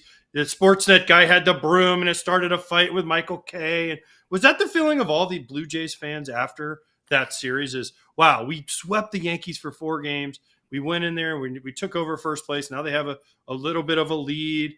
Is that how the Blue Jays fans feel right now, that this team can actually do this? Right. So even if you go back to 21, 22, 23, and they were good all 3 of those years, but it was always fighting for a wild card spot. It never felt real to fight for a division title. And listen, we all understand there's a lot of baseball still to go. But if you're looking to, create put all of the ingredients in to make a series huge for Blue Jays fans, this one had all of them. There's no team the Blue Jays fans would love to see the Jays beat more than the Yankees. Plus, the Blue Jays were playing well coming into the series. Plus, they were 3 games back coming into the series. So if you wanted to dream a little bit, you could say, okay, well, if they take 3 out of 4, they're only 1 back or something like that. Like you could have those thoughts. Plus, it was the Canada Day weekend, which as you guys know, is Canada's version of the 4th of July. Plus, the weather was great and the roof was open and the sun was shining. Like, it had everything. And then 3 of the 4 games were absolute, like, nail biters. Felt like September or maybe even October baseball, going right down to the wire. And the other one was on Canada Day, which was 5-4 in the 7th, and Springer hit a grand slam to make it 9-4. They win 12-5, and the noise coming out of that building was just crazy. You guys know what it's like when they're good. You guys know what the scene is like at the Rogers Center when they're good. It had all the ingredients. So, you know, I don't know if anybody in their wildest dreams, no matter how big of a fan of the Blue Jays you are, thought they would sweep the Yankees, but to come out of that series ahead and then to win 3 one-run wins against the Angels. Now we'll see how they do against the White Sox and the A's in the break. But AJ, honestly, I can't remember the last time there was a regular season here with that much energy and emotion in the clubhouse and in the stands. I think you probably have to go back to 2015, 2016 to the Bautista Encarnacion teams. Oh, that's awesome. No, that's what you want. I mean, I think baseball's better when the Blue Jays are good, Dan. And I'm going to give you your flowers here for just a second. First Canadian ever to be named National Sportscaster of the Year. That was back in 2011. Canadian Screen Award for Best Sports Play-by-Play. I get so much joy, and I mean this truly. I get so much joy listening to you and Buck Martinez in the booth. And I've often texted you not only the knowledge that you bring, but just how good you are at this. Not only with this, but with college basketball and all of the things. How much fun has it been doing games with Buck, obviously now that he's back healthy, and just seeing your son kind of follow in your footsteps and just this career that you've had? It's remarkable just what you've accomplished in this game. Well, that's very kind of you. And I love when you text me, and I always text you right back. I'm not trying to text AJ right back when he texts me during a game, but you and Kratz, you'll get an immediate response. So, but it's been so fun. I'm a Toronto guy, and I was a math major in college. I didn't have any dreams of this or any of that. So it's been so fun.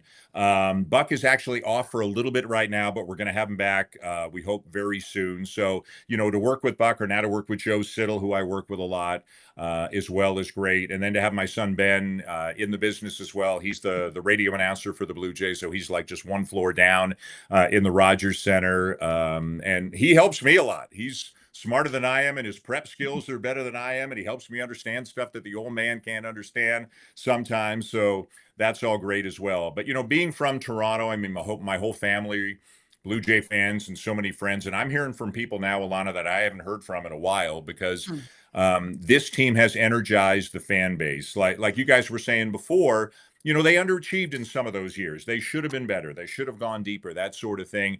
But this is not only a team that may be overachieving a little bit, but that aside, they're just so much fun the way that they're winning right now, and the fans have gravitated towards them. So I love driving down to the ballpark when I know there are going to be, you know, 37, 38, 40,000 people there, and that this game really matters to people. You know, our games are all national across Canada, so we have tons of people watching from Newfoundland to BC and everywhere in between. We see them on the road. I'm not going to lie, the whole thing's really fun right now. And I agree with you. It's fun when the Blue Jays are good, and hopefully they can keep it going over the next 3 months. Couple things off that answer. One, when I heard we had Shulman coming on, I was hoping it was Ben, and sadly we got the lesser of the two. Okay. Yeah. And then second of all, I got to tell the Jenks story. So Dan Shulman, as we all know, works for ESPN. He does everything, but he mainly does college basketball. So he's doing a game this year, Florida at Kentucky. Florida's up like 15 points. Dan texts me, "Hey, Florida's really good, man. I think they're going to pull this one out." They end up losing by 20 points. They lose by like 30 in the second half. So then Dan, every time Dan would do a Florida game, Dan, do not text me during the game. So Florida's, you know, making their run to the national championship, and Dan's like, "Can I text you?" I'm like, "No, do not text me. You're the biggest jinx of all time." And then when they finally won, I was like, "Dan, not even you could jinx that run." So thank you, Dan, for not texting me that whole time. All right. I'd like to go to Kratz and Alanna, and I'd like to say, how much of that story do you guys think is actually true? All of it. I did. I don't think I did the one where they got blown out by Kentucky. I think I did the one where I think they beat Kentucky in the one did. Well, whatever.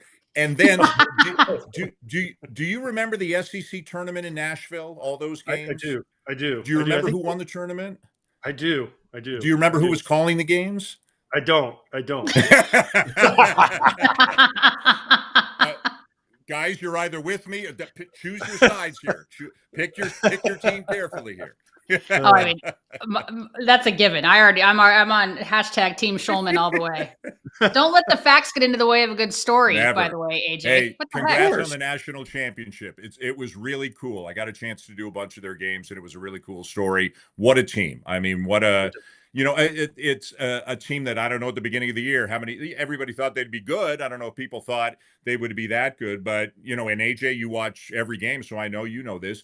They just found a way, right? Like one of the big guys gets hurt and another guy steps in. One of the guards gets hurt, another guy steps in, and they just had guys who made big shots and made big plays at big moments, and it was really cool to be along for a little bit of that ride. You're right. Dan Now, go ahead, AJ. Oh no, and Todd Golden's now the USA coach. But before I let you go, Dan, as one of the few Canadians that I talk to on a regular basis, I have to know what's on Oak Island. What's on Oak Island? So I can stop watching that show. Because I've watched that show now for like 12 years. I don't know. I'm all in on baseball, man. I can't answer any questions about anything other than baseball. I'm not the AJ, guy. there is nothing on Oak Island. They have been doing this for 5, 6, 7, 8 years. My husband watches it more all than that. the time. More than that. They're like 12 years in. Nothing on Oak Island. Please tell them that the Bobby Dazzler that they're never going to find. They have spent so much money on this show. My word, they're never going to find anything. Stop it. I like how Alanna can put you in your place. I'm gonna text her after and find out how I can do that. I don't have much success with you. Dan, it's been great talking with you as always. Best of luck the rest of this season with the squad. Like I said, it's great when the Jays are doing well, and it's always nice to catch up with you. Anytime, guys. Glad to see you. All right, Dan Shulman, we appreciate it very much, of course, of Sportsnet. We'll be back next to break down this year's All-Star Game snubs. We'll be right back.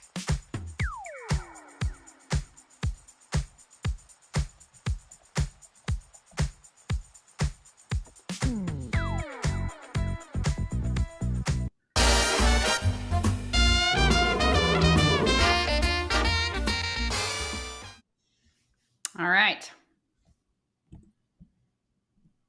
Philadelphia versus San Francisco, 9:45 p.m. Eastern is the MLB free game of the day, streaming on the BetMGM app. Live streaming is available to all BetMGM customers who are logged in and have funded accounts. We appreciate that very much. It's time now, I guess, for our Thursday locks, guys. Okay, so it looks like Scotty B is up plus 125. AJ, you're doing well at plus 213. And Kratz is down. Minus 115, guys. What happened there, Kratz? They scored one run the whole game, so I had the over. It's all part. Okay. All right. So here are the locks for today. Is that what we're doing? Money bags? What's your lock, AJ? Oh, geez. You caught me off guard here. I was too busy laughing at Dan Shulman lying. My lock, I have a parlay today. I'm going Red Sox money line, Blue Jays money line, and over 6.5 punch outs for Jacob deGrom against the Los Angeles Angels, and that gets me to plus 277. I'm in the green. Okay. I'm in the green. I have Erik, what about you? What's your lock? I have the over at 9.5 in the Red Sox Rockies game. When in Boston, why not? I mean, you feel they came off a nice little series against the Nats. They're going to give up some runs also themselves because Richard Fitz is out there, so I'm taking the money line and the over in this game, and that's coming out at plus 188. All right. So the Blue Jays opening odds to win the World Series were plus 6,000, guys. Now they're down to plus 1,900. Last week, they were at plus 3,500. So there you have it. Blue Jays have won 8 games in a row, as we just discussed that with Dan Shulman. Wouldn't you have liked to have taken the plus 6,000? And actually, Yes. if they win it? Yes. They have a long way to go. I understand. Let's relax on World Series right just now. For conversation's sake. All right. So tell me, if you bet $10 for the Blue Jays at plus 6,000 odds to win it all, what do you get? How much do you get? Mm-hmm. $600. That's it? I mean, if you bet 100, you get 6,000. I mean, what do you want? I want a lot of money. I guess you need a lot of money then, Alanna. Like $600 is a lot of money. That's not compared to AJ and Kratz money. All right, we'll do my lock and Pap's pick next.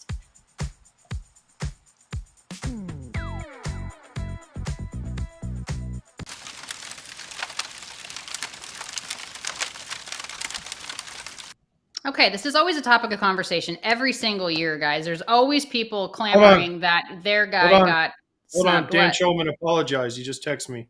It said I was right. Kentucky beat them. So Dan, now who's the liar? Mhm. Now continue with your snubs. I am glad to see that we got that all cleared up. I'm still hashtag Team Shulman though. All right, so every year we're talking, All-Star game snubs, and somebody should have made the team that didn't. What do you guys think? Erik, we'll start with you. Is there anybody that really stands out to you that you wish would have made? And they may still because of injuries and those types of things and schedules and stuff. But is there somebody that you would like to see in Atlanta?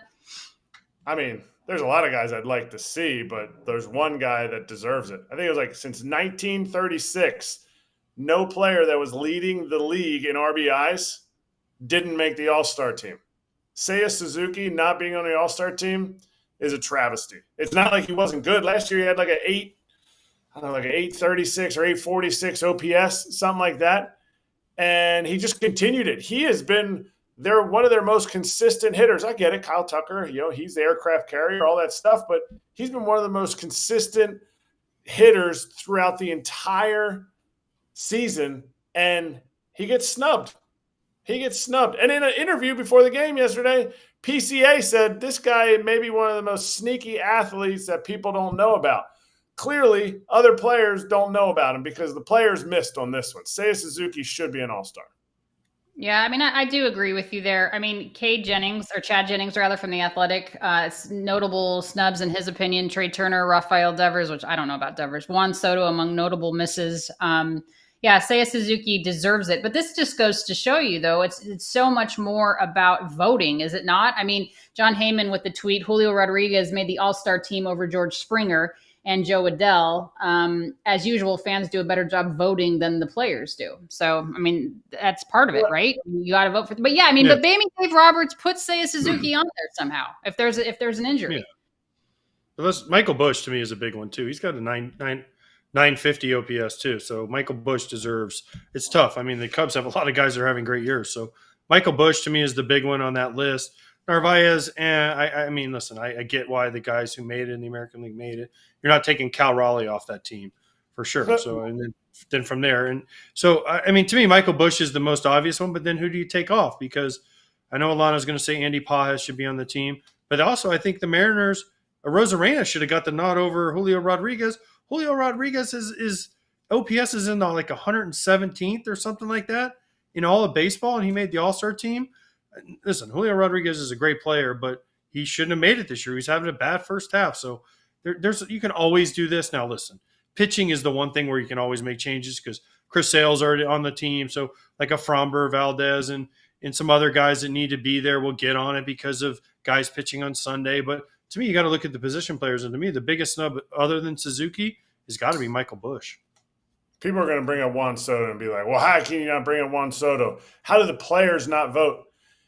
AJ can tell you they send out this paper and they still do it by paper. I asked somebody last year, unless they changed it and now they do it digitally, they send it out early. So before Juan Soto ended up winning the player of the month for the month of June. Michael Busch could have won it for the month of June, but Juan Soto had like 11 dingers and just tore it up.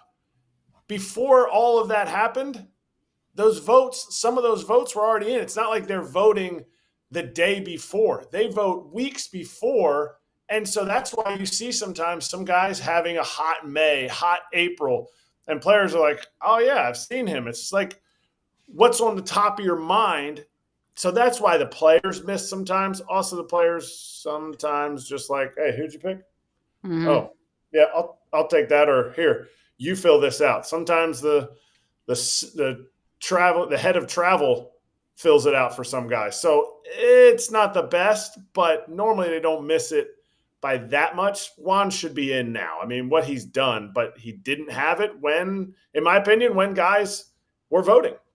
And that also begs to question too, when the ballots come out, it's whoever was the starter in that position at the beginning of the year, right? So even if that guy's like on the IL or has been terrible, like if let's just say if Francisco Lindor is the starting shortstop for the Mets, but then he missed half of the year on the injured list, he's still the guy on the ballot that fans are voting for. It's not like they change it based on who's active at the time. So it's not the most perfect system. It's a flawed system, but hopefully the managers that have the pool will get the Michael Bushes and the Seiya Suzuki's of the world on the roster if there is injury or whatever, because it's not a perfect system. What do you think about Clayton being selected as the legend pick by All-Star really Commissioner Rob Manfred?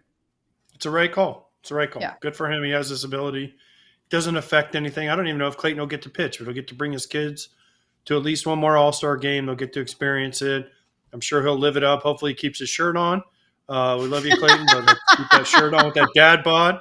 But yeah, I mean, it's the right call. 3,000 strikeouts. All the stuff Clayton Kershaw has done right in this game. It was the right pick. This is one thing where I will say, good job, Rob Manfred. Yeah. Only 20 players have ever hit the 3,000 strikeout mark. Only 3 active guys, right? Verlander, Max Scherzer, and Clayton Kershaw now. So congratulations, Tim. You said dad bod. They're having another kid. That's going to be their 5th kid, AJ. So talk about bringing the kids to the yard. That he has 4 with the 5th on the way. Finally, another girl. All right. When we come back, we are going to be slapping hands, correct? And then we're talking about AJ or Erik's hat on his head. We'll be right back. Slapping hands, boys, next.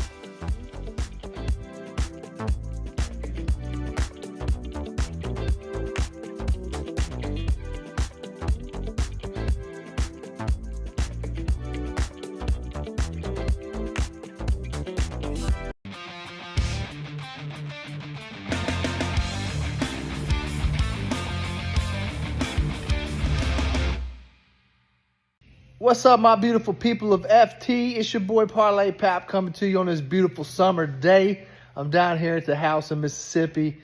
And look, I know we down money, but we about to get hotter than summer is right now.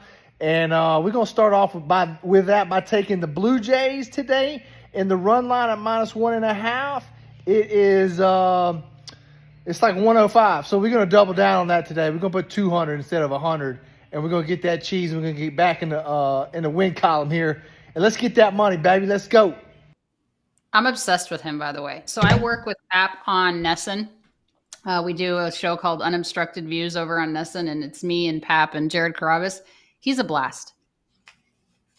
Every day. Every day. Like, he's insane. He's absolutely insane. All right, so I have the Phillies beating the Giants today, guys, at -135. I just had to take the Phillies beating the team, right? So I took the money line. -135. There are all of our locks of the day. Toronto -1.5. There you see there with the parlays for all of you guys. Colorado versus Boston, over 9.5 runs for Erik. Boston money line, Toronto money line, Jacob deGrom over on the 6.5 Ks for Jacob deGrom. All right, guys, let's talk about BetMGM. We appreciate it very much. BetMGM is giving you the chance to win a prize every day during the baseball season. Step into the batter's box for BetMGM's Swing for the Fences free-to-play game. Visit BetMGM app to access the game, and you'll score a prize if you hit a single, double, triple, or home run.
Since the start of the show, we do have it official now from the Washington Nationals, gentlemen. Miguel Cairo has been named the club's interim manager. If you're just joining us here on Foul Territory, the Washington Nationals last night decided to fire both Mike Rizzo as well as their manager, Dave Martinez. It looks like Miguel Cairo, at least for the interim, is going to be the manager for the Nats. I mean, no big surprise, I guess, Erik. But again, what remains to be seen, and Barry brought it up, where do they go from here, I guess?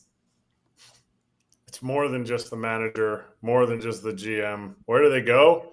They got to keep making decisions. If you're talking about just this year, Miguel Cairo's been on the bench. So what is the change that he's going to make in the sense of change of, conversations that are being had? Because he has the ear of the players as a bench coach. You're there. You see it day in and day out, and you see the deficiencies. Does he choose to call those deficiencies out? If he does, maybe the players might be like, we don't want you back. Or, hey, I love somebody that keeps me accountable. So that's what Miggy's choice has to be. Where does he take this team from here? But AJ, is it the same kind of voice? I mean, this is a guy that's been through all of it. I mean, what else could he possibly say that hasn't been said before? I mean, wasn't he following Davey's lead? Yeah, he'll have something different to say. It's a different person, so it's a different voice. And maybe he says the same thing, he just says it a different way, and people respond to it differently. I mean, yeah, it's different. But is Miguel Cairo, he's auditioning for this job, maybe long-term, depending on what they do at the GM position. So he's going to do everything in his power to try to win games and try, not that Dave Martinez wasn't, but if he wants this game this job long term, he's going to have to win games. So maybe he says the same thing. He just says a little bit differently. He's been in this position before. He's managed teams before, so it's not his first time. We'll see how it goes. When you were in a situation like this, guys, if a manager got fired mid-season or at any point in the season, what are you looking for the new guy coming in, Erik? What do you hope to see? Man, just that he doesn't try to be a hero when he comes in as a manager. I've never seen it where a manager comes in and like, guys, this is what we're going to do and this is how it's going to happen, and it go well. You see guys come in and they assimilate very well to the clubhouse. They have connections, and I think it's on the players too, because the players are kind of embarrassed. Their manager got fired because they weren't playing well. That's the reality of it. Like, no, I've never been on a team where a manager got fired because he was making bad moves. I've been on teams where managers should have gotten fired because they were making bad moves, but they didn't. They just got fired because the team wasn't winning. And so as a player, you're like, look, I'm already embarrassed because we're not doing well as a team. Don't come in here and be like, all right, guys, we're going to hustle even harder than we did before. Like, no, that's not how it works. You're not giving rah-rah speeches. So just assimilate into the clubhouse. As a bench coach, you're shifting over another chair to the left, and you know what? You can handle this the same way you were a bench coach. Look at how Pat Murphy did it. Yeah, no doubt. AJ, what about you? A new guy comes in, a new voice. What do you anticipate? It only happened to me one time. It was Snitker. Brian Snitker came in. I didn't know what to expect because I didn't know Brian Snitker at all. So it was kind of what Kratz said. You're just embarrassed. You weren't playing very well. The team stunk. You just wanted you felt bad for the guy who was just let go because it's basically on the players. The manager's not making the moves. He's putting the players out there, and the players are not playing very well. So you just want the manager to come in seamlessly and, like Kratz said, not try to be a hero. Just keep things rolling and just try to make small improvements, whether it's saying something different to this guy or saying something different to that guy and making them maybe feel just a little bit better about themselves. I don't know that it makes that big of a difference in the middle of a year, especially on a team like the Nationals is not going to compete anyway. So good luck, Miguel Cairo. That's all I can say. You want this job. You got this job. Here's your chance to go earn it for the long term. Yeah, no doubt. Make the most of the opportunity that he has been given and seemingly earned. AJ obviously has a foul territory hat on, but Erik, there was some speculation as we now go into Kratz hats. There's some speculation as to what was on your lid. What do you got for us today? Do you know what that is, Alanna? I don't. It looks like an Oreo cookie. It's a whoopie pie. Oh, okay. And supposedly Maine, I'm up here in New England, so I figure I had to wear something New England. So supposedly Maine is the place where whoopie pies were invented. and I love a good whoopie pie. So this was Portland's alternate hat, Double A Okay. for the Red Sox. I like you should do like the Portland Sea Dogs. They have a good one too. They have a cool hat. Yeah, there were people speculating it was an O's hat, but it's not. It's a whoopie pie. Okay, and there you have it. Okay, so how about some games that we're looking forward to watching coming up, guys? Tampa Bay Rays at Detroit Tigers. That's a good one. They don't have to face Scooble, so that's nice. And then the Dodgers and the Brewers. Dodgers looking to get back on track. Guardians and Astros. Phillies and Giants. What are you guys looking most forward to watch? No, I'm going Dodgers Brewers, of course. Why? Freddie Why? P, our guy Freddie P, is pitching against Yamamoto. Dodgers just got smacked by the Astros. They need a win. Oh, yeah, by the way, they got to go to Milwaukee and face Freddie Peralta. Not an easy place to win. And Freddie Peralta's having a great year. If you haven't seen his numbers, look him up, kids. Under a 3 ERA, 9-4. So it's going to be interesting to see how they fly across country, kind of to Milwaukee. Not the atmosphere the Dodgers are used to, the sun, the weird roof, all that. Let's see how they handle the adversity. Freddie Peralta locking in quality starts at home. Milwaukee is 7-1, guys, with him as the starter. To AJ's point, he's had a really good year. Erik Kratz, is there any particular game or series upcoming that you're looking forward to? Feels like some prove it series, like some prove it. Like are the Giants going to show up and beat the Phillies? They're at home. It's their home turf opportunity. The team flew across the country to play. Like it feels like a series that the Giants should be able to take. But to me, the prove it is the Diamondbacks. They're not counted out yet, but they're playing a team in their division in the Padres. The Padres are getting you back. They're getting, they still have a really good lineup, but the opportunity for the Diamondbacks to play in the division, not just make up games, but actually prove that they can score more runs than the other team or let the other team not score as many runs because their pitching has to start showing up. So to me, anytime the Padres are playing, I want to watch them. So it's a Diamondbacks-Padres series. And Erik, how much of this could be another audition for Zach Gallen? I mean, he's had a really up and down season. I mean, is he a trade piece? I mean, I know that you said that the Diamondbacks aren't out of it completely yet, but I mean, this is a guy I think that is better than his numbers state. But he's 6-9 with a 5.4 ERA, 5.45 ERA, going up against Darvish today, who's making his season debut. I mean, is he? Or is he pressing because it's a free agent year? I don't know. I don't think he's throwing enough pitches in the strike zone. And when he does throw in the strike zone, he's down in the count, 2-0, 2-1, 3-1. So to me, yeah, it's another prove-it game, but I think it's a prove-it for the Diamondbacks.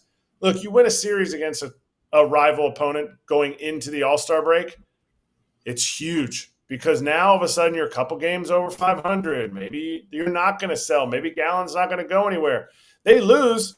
Gallen, like tonight, if he has another bad outing, his value goes down and the team's opportunity to sell somebody. So it's like, yeah, you win. Maybe you don't sell him. You lose. Now he's not doing as well, so he's not as valuable. It's a tough spot that they're in. Mike Hazen's going to make his money this trade deadline. AJ, do we care about Rangers and Angels? I know those teams don't look great, but it's a decent pitching matchup. You have Jacob deGrom going for the Rangers. You also have Yusei Kikuchi going for the Angels. He's got some all-star credentials. I mean, are we paying attention to that one at all? I am because it's part of my locks. Well, sure. It's your Jacob deGrom on the strikeouts over. I get that. But just in general. No, I am because the Rangers have been a confusing team. The Angels have been better than I think than everyone thought they would be. But the Rangers have been a confusing team. Are they in it? Are they out of it? What are they going to do? Much like the Diamondbacks. Is Chris Young going to make trades? Is he going to keep guys? And DeGrom's having a great, great year. So it's always fun when Jacob deGrom takes the mound. No doubt. When he's healthy, he's one of the most fun pitchers to watch. That one at Angel Stadium tonight. DeGrom 9-2 guys with a 2.13 ERA. Yusei Kikuchi 3-6 with an ERA also south of 3. He's at 2.81. All right. So Erik already talked about Diamondbacks and the Padres. We've discussed Phillies and San Francisco, Cleveland, and the Astros. The Astros, my God, every year it's like, well, they don't have this guy. They don't have this guy. They lost Bregman. They lost Tucker. And here they are at the top of the division again. They got Tanner Bybee going up against Colton Gordon tonight in that game. What are we watching for, Erik? I mean, if the Blue Jays played the Guardians, it would be the two of the most polar opposite. Guardians have lost 10 straight. Yeah. Like, the Astros just came off of beating Alanna's Dodgers. To me, I'm not really watching it because I think it's going to be the Astros. The Guardians are not scoring. They thought they were going to win yesterday against Scooble because they scored a run. And then it was this bullpen that was otherworldly last year, and they gave up some runs, but it didn't matter. Even if they gave up one run, I think Smith came in. I think K. Smith came in, and it was like he ended up giving up like 4 or 5, but he gives up one, and it's a 2-1 game. They're not hitting. Where did their hitting go from last year? I know they were bullpen heavy last year, but they have to hit, and they have to figure out how to develop their hitting because they bought Carlos Santana this year, and he looks like somebody that's going to be traded at the trade deadline. Yeah. I agree with you. The Guardians did so well last year. Stephen Vogt, obviously, wasn't he American League Manager of the Year last year? And this has been a team that's certainly struggled.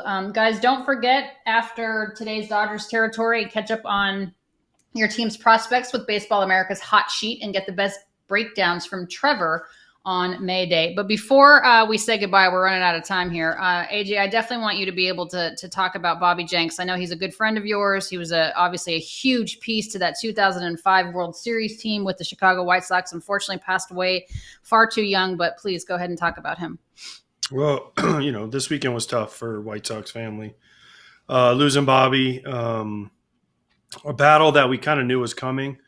He was diagnosed with stage 4 stomach cancer, passed away. And yesterday was his 20th reunion of him making his major league debut. So just an awful, awful thing. Cancer sucks. F cancer. And Bobby, we miss you. We love you. It's not going to be the same. We have our 20-year reunion this year, this weekend in Chicago. It's not going to be the same without you there. Seeing your family and just the hole that's in our hearts and the hole that will be there by Bobby's presence not being there. This kid was a gigantic kid, but he was like a 10-year-old in his heart, and he was fun, always pulling pranks, and he really grew up, fought some demons, grew up, and became a better man because of it. Was managing independent league, and if you talk to people there, they say what a great manager he was because of his love of the game and how much he learned to treat people the right way and pass on his knowledge of baseball. So, Bobby, we love you. We miss you. There's nothing I can say that'll make up for your loss to his family, but just know that we're praying for you, and all the White Sox fans are behind you, and we'll see you down the road, brother. Yeah, Bobby Jenks gone way too soon at the young age of 44. Huge piece, as I mentioned, to that 2005 World Series championship team. Appreciate the thoughts and the words, AJ. I know it's very difficult for you, certainly difficult for White Sox Nation. Guys, it's been a pleasure being on the show with you today. Scott Braun, of course, is back tomorrow on Foul Territory. Don't forget, Dodgers Territory is next with myself and Clint Pasillas. And then you can catch everything with Baseball America on Hot Sheet. So for AJ Pierzynski, Erik Kratz, our entire Foul Territory crew, I'm Alanna Rizzo. We'll see you next time. Go Brewers.